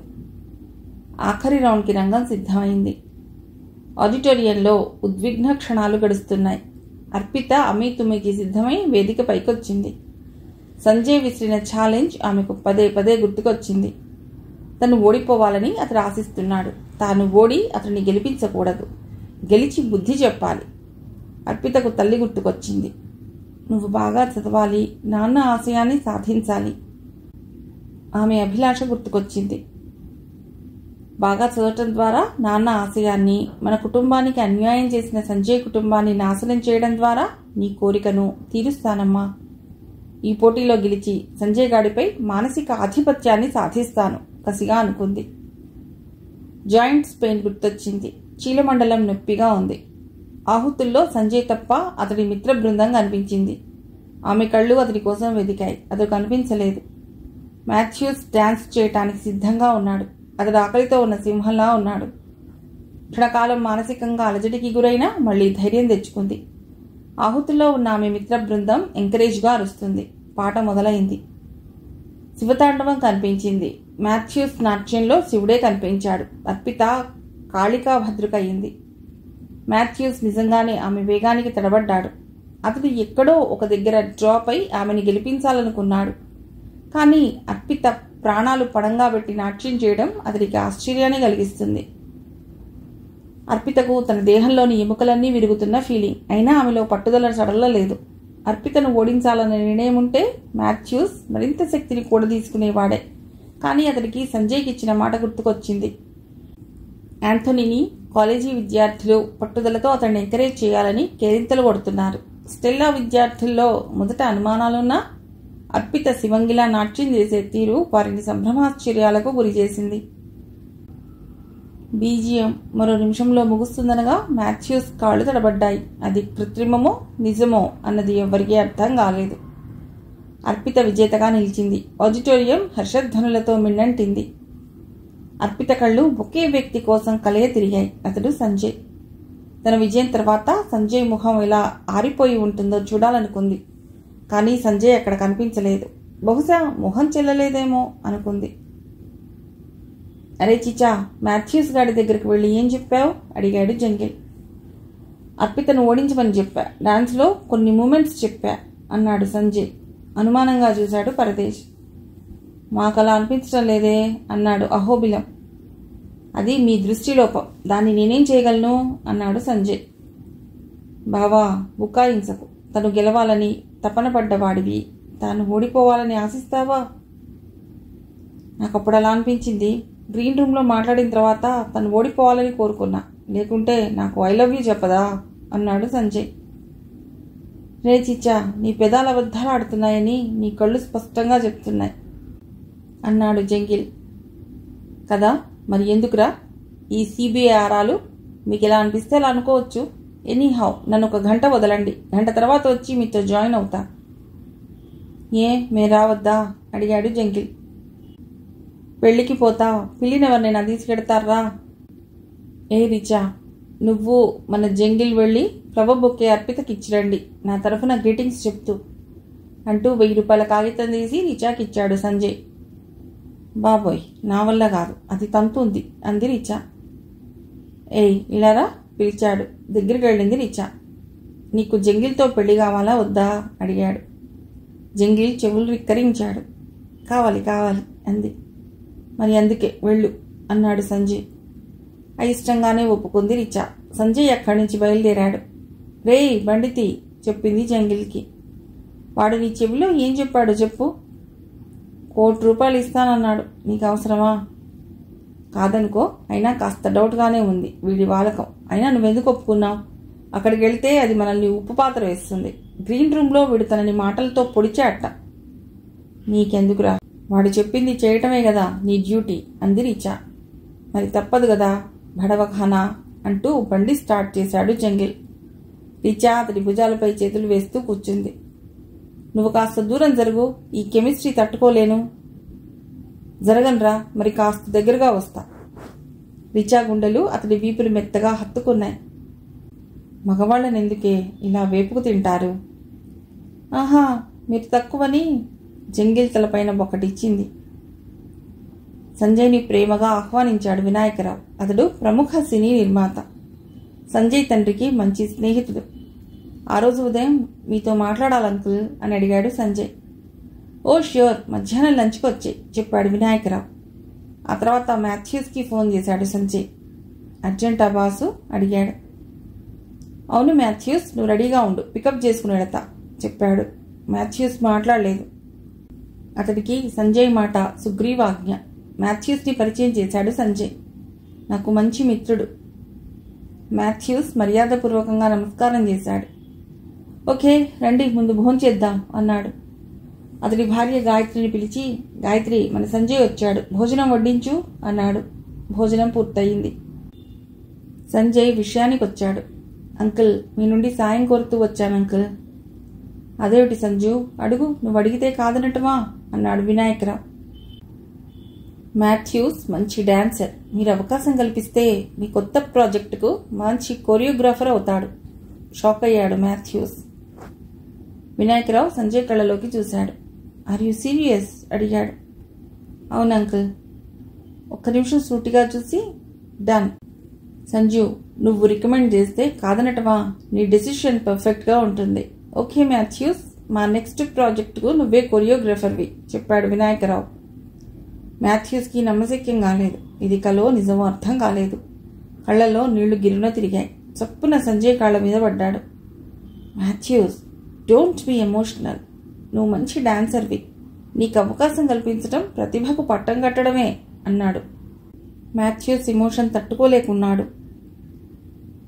కూల్ బాయ్, కూల్ చెప్పాడు వినాయకరావు. సార్, మీలాంటి నిర్మాతలను కలవటానికి కూడా అవకాశం లేనివాణ్ణి ఇంత పెద్ద వరం అడగకుండానే కల్పిస్తే తట్టుకోలేకున్నా సార్ అన్నాడు మాథ్యూస్. సంజయ్ మాథ్యూస్ భుజం ఆప్యాయంగా నొక్కాడు. వినాయకరావు అభిమానంగా చూశాడు సంజయ్ని. సంజు, నువ్వు ఒప్పుకుంటే నీతో మంచి ప్రాజెక్ట్ తీస్తాను. ఇండస్ట్రీకి మంచి హీరోని పరిచయం చేసిన వాడిని అవుతా కదా అన్నాడు నవ్వుతూ. Thanks uncle, thanks for your compliment అని వినాయకరావు దగ్గర సెలవు తీసుకుని బయలుదేరారు. సంజయ్ మాథ్యూస్ని అతడి ఇంటి దగ్గర దిగబెట్టి బయలుదేరుతుంటే, బాస్, నాలాంటి సామాన్యుడికి ఇంత పెద్ద వరమా అన్నాడు మరోసారి. అదేం లేదు మాథ్యూస్, నిన్ను ఎంకరేజ్ చేయటం. నేను చేసిన తప్పుకు చిన్న ప్రాయశ్చిత్తం అనుకుంటున్నా. బాస్, నాకు డాన్స్ నేర్పింది మీరు. నేను ఓడితే వచ్చే నష్టం ఏమీ లేదు. తనని గెలిపించాలన్న మీ కోరిక నేటి ప్రేమికులకు ఒక పెద్ద లెసన్. అందుకే ఇష్టంగా ఓడిపోయాను అన్నాడు మాథ్యూస్. మాథ్యూస్, గురుదక్షిణ పేరుతో నీ ఓటమిని కోరటం నా స్వార్థం కోసం చేసిన తప్పు. ఆ తప్పు ఇక దిద్దుకోలేను కాబట్టే నిన్నొక మంచి కొరియోగ్రాఫర్గా ఇండస్ట్రీకి పరిచయం చేయాలనుకున్నాను అన్నాడు సంజయ్. కృతజ్ఞతా దృక్కులతో చూశాడు Mathews. Mathews great producer Vinayakarao కొత్త ప్రాజెక్టుకు కొరియోగ్రాఫర్గా ఎంపికయ్యాడని తెలిసి సంజయ్ మిత్ర బృందం అవాక్కయింది. ఒరేయ్, మాథ్యూస్ నక్కను తొక్కాడ్రా అన్నాడు అహోబిళం. అవునరా, ఆ నక్క మన సంజయ్ గాడే అన్నాడు జంగిల్. పరదేశ్ నోరెళ్లబెట్టాడు. అరే, ప్రేమ కోసం తాజ్మహల్ కట్టిన వాళ్లను, భాగ్యనగరం నిర్మించిన వాళ్లను చూశాం. సినిమా ఛాన్స్ ఇప్పించింది మాత్రం చరిత్రలో వీడే అన్నాడు పరదేశ్. సంజయ్ తరఫున బొకే ఇవ్వటానికి వెళ్ళినప్పుడు అర్పిత అన్న మాటలను రివైండ్ చేసుకుంది రిచా. నోటితో నవ్వి నొసలతో వెక్కిరించడం అంటే ఇదే. ఆ మాథ్యూస్ చేతిలో నేను ఘోర పరాజయం పాలు కావాలని ఆశించి ఇప్పుడు బొకే పంపడం ఏమిటి? మీ సంజయ్కి మెంటలా, లేక మంత్రి కొడుకునన్న అహంభావమా అంది అర్పిత. ఆ బొకే తీసి బయటపాడేవే అంది అప్పుడే అక్కడికొచ్చిన రాజీ. ఏయ్, తప్పు. అతడి కర్మకు అతడు పోతాడు. ఓకే రిచా, థ్యాంక్స్ చెప్పు. ఎట్ ది సేమ్ టైం ఇక అర్పిత వెంట పడవద్దని మీ సంజయ్కి మరీ నా మాటగా చెప్పు అంది అపర్ణ. ఆ బొక్కే వెనక్కి పంపవే, బద్మాష్ గాడికి బుద్ధొస్తుంది అంది శకుంతల. ఏయ్ లూజ్, మీరు మూయండి. ఎవరి సంస్కారం వాళ్ళది. మనం కుసంస్కారులం కాదు అంది అపర్ణ. అర్పిత మాట్లాడలేదు. రిచా అర్పితకి వస్తానని చెప్పి బయటకు నడిచింది. మళ్ళీ వాస్తవంలోకి వచ్చింది రిచా. ఇదేం ప్రేమరా, వీడి ప్రేమ మనసావుకొచ్చింది. అక్కడ ఓడిస్తానటం ఏమిటో, గెలిపించడం ఏమిటో ఏమీ అర్థం కావటం లేదు. గొణుక్కుంది రిచా. సర్లే ముయ్యండి, సంజయ్ గాడు వస్తున్నాడు అరిచాడు పరదేశ్. సంజయ్ వస్తూనే, ఏ గాయస్ ఏంటో తెగ ఆలోచిస్తున్నారు అన్నాడు. ఏం లేదు, సినిమాలో మాకేదైనా క్యారెక్టర్ ఇప్పిస్తావని చూస్తున్నా. మేం కూడా నీ ప్రేమకు సహకరిస్తున్నాం కదా అన్నాడు అహోబిళరావు. సంజయ్కి సీన్ అర్థమైంది. రే ముయ్యండ్రా, మాథ్యూస్ గాడు బై బర్త్ టాలెంట్ ఉన్నవాడు, అందుకే అవకాశం వచ్చింది. అవునవును, అందుకే డయాస్ పైన పడిపోయాడు. అర్పితకు డీటెయిల్డ్గా చెప్దాం, ఆమె విజయం వెనుక రహస్యం అన్నాడు జంగిల్. అరే మీకు దండం పెడతా, నోరు ముయ్యండ్రా అన్నాడు సంజయ్ వేడుకోలుగా. తలా ఒక బీరు తాగితేనే మా కడుపు చల్లబడుతుంది అన్నాడు పరదేశ్. తప్పుద్దా, సాయంత్రం పార్టీ ఇస్తాలే అన్నాడు సంజయ్ రాజీకొస్తూ. సరేరా, వాళ్ళకి బీర్ ఇస్తావు, మరి నాకు అంది రిచా. దానికి విషం ఇవ్వరా, నాకు పీడ వదిలిపోతుంది అన్నాడు జంగిల్. రేయ్ చింపాంజీ నోర్ముయ్ అంది కోపంగా రిచా. మరి ఈ చింపాంజీ అంటే ఎందుకంత మోజో అన్నాడు జంగిల్. ఆ వర్షం కురిసిన రాత్రి కాలు జారాను కదా, అందుకే ఇండియన్ సెంటిమెంట్.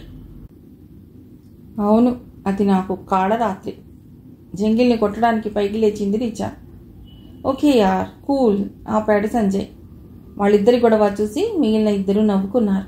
అంతలో అక్కడకు శంకర్ శర్మ చేరాడు. సంజయ్, మీ శిష్యుడు మాథ్యూస్ సినిమాకు సెలెక్ట్ అయ్యాడు, అందరూ కలిసి అతన్ని కొట్టేందుకు పైన పడ్డారు. బీసీ కాలం నాటి వార్త చెప్తున్న వెధవ, వాడికి అవకాశం ఇప్పించిందే మన సంజయ్ గాడ్రా అన్నారు. అవునా, నోరు తెరిచాడు శర్మ. ఇక ముయ్యండ్రా ముద్దుగా విసుక్కున్నాడు సంజయ్. అప్పుడే అక్కడికి వచ్చిన రామ్మూర్తి, మిమ్మల్ని ప్రిన్సిపల్ రమ్మంటున్నారు అన్నాడు. రామ్మూర్తి సంజయ్ని చూస్తూ. అందరి మొహాలు ఆరిపోయాయి. మూర్తి, ప్రిన్సిపల్ ఎందుకు పిలిచాడో, అతడి దగ్గరికి వెడితే ప్రాణాలు తీస్తాడు. నువ్వే ఏదో విధంగా చక్రం అడ్డువే బతిమాలాడు అహోబిళం. మరి దానికి కొంత ఖర్చు అవుతుంది అన్నాడు రామ్మూర్తి. తప్పదు కదా అంటూ సంజయ్ జేబులో నుండి 1000 రూపాయలు తీసి రామ్మూర్తికి ఇచ్చాడు అహోబిళం. బాబు, రమ్మన్నది సంజయ్ బాబును మాత్రమే. అవునా, అనవసరంగా 1000 లంచం ఇచ్చానే వాపోయాడు అహోబిళం. నన్నెందుకు పిలిచాడ్రా ఈ మహానుభావుడు, గొణుక్కున్నాడు సంజయ్. తప్పదమ్మా, వెళ్ళు, నీ ఘన చరిత్రంతా తెలిసిందేమో, వెళ్ళు. పాత తుపాకీ దుమ్ము దులిపి ట్రిగర్ నొక్కుతాడు జడిపాడు జంగిల్. రావయ్యా రా సంజయ్ ఆప్యాయంగా పిలిచాడు ప్రిన్సిపల్ లక్ష్మీకాంతం. సంజయ్ ఆశ్చర్యపోయాడు. ప్రిన్సిపల్ గొంతులోని ఆప్యాయత చూసి కంగు తిన్నాడు. సంజయ్, మన కాలేజీ ప్రతిష్ట దెబ్బతినకుండా చూశావు. ఒక నిమిషం ఏమీ అర్థం కానట్టు చూశాడు. సంజయ్, మాథ్యూస్ అద్భుతమైన డాన్సర్. అతడు స్టేజీ పైన పడిపోవటం చూసి పరామర్శించడానికి అతడి గ్రీన్ రూమ్కి వెళ్ళాను. నన్ను చూసి గ్రీట్ చేశాడు. అతడు పోరాడిన తీరును అభినందించి ఓడిపోయినందుకు సారీ చెప్పాను. దాన్ని చాలా స్పోర్టివ్గా తీసుకుని మా బాస్ సంజయ్కి నా ఓటమిని కానుకగా ఇచ్చాను సార్ అన్నాడు. నాకు ముందు అర్థం కాలేదు. ఎవరి కారణాలు ఎలా ఉన్నా నీకు థ్యాంక్స్ చెప్పాలనిపించింది, అందుకే పిలిచాను అన్నాడు లక్ష్మీకాంతం. అప్పుడే లోపలికి వచ్చాడు రామ్మూర్తి. రామ్మూర్తి వైపు చూస్తూ, ఇతడికి చెప్పు రామ్మూర్తి, తన ప్రేమ ఫలించలేదని, ఎలాంటి అఘాయిత్యం చేసుకోవద్దని చెప్పు అన్నాడు లక్ష్మీకాంతం బాధగా ఎటో చూస్తూ. అఘాయిత్యం ఏమిటి సార్, అర్థం కాలేదు. నేను చెప్తారా బాబు అంటూ బయటకు తీసుకెళ్లాడు. రామ్మూర్తి వెంట బయటకు నడిచాడు సంజయ్.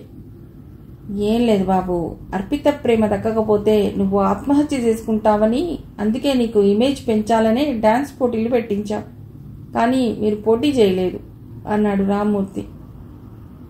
నిజమే, ఆత్మహత్య ఆలోచన ఇదేదో బాగున్నట్లుందే అన్నాడు సంజయ్. ఆత్మహత్య? రామ్మూర్తిలో మళ్లీ టెన్షన్ మొదలైంది.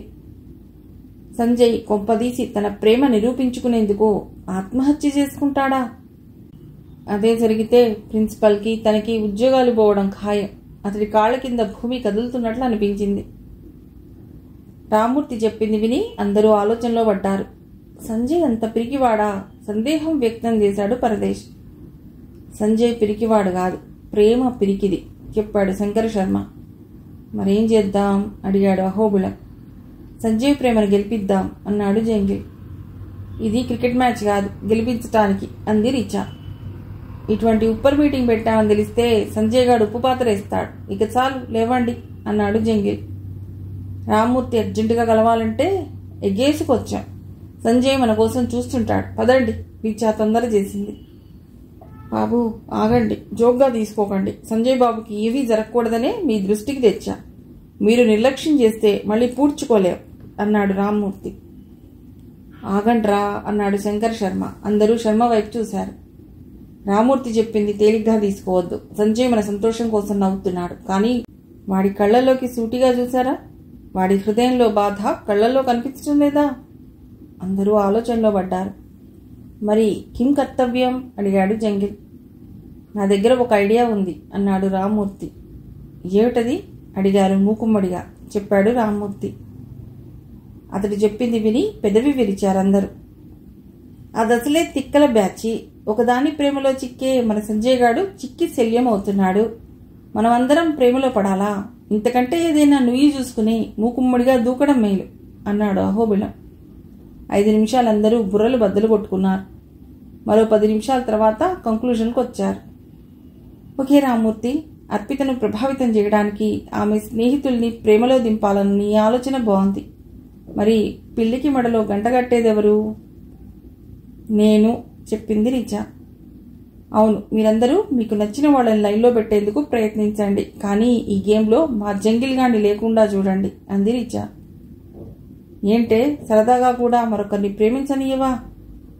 నీకంత సీన్ లేదయ్యా, నీ ముఖానికి నేనే ఎక్కువ. చి యాక్తు, కక్కొస్తున్నట్లు మొహం పెట్టాడు జంగిల్. కక్కింది జాన్లే, జరగవలసింది చూడు. రామ్మూర్తి, నీ ఐడియా ప్రకారం ఒక్కొక్కరిని ముగ్గులోకి దింపుతారు. ఇందుకు నువ్వు కూడా సహకరించాలి. నేను ఈ రోజు నుంచి ఎవరి ఇంట్రెస్ట్లు ఏమిటో సేకరిస్తా అంది రిచా.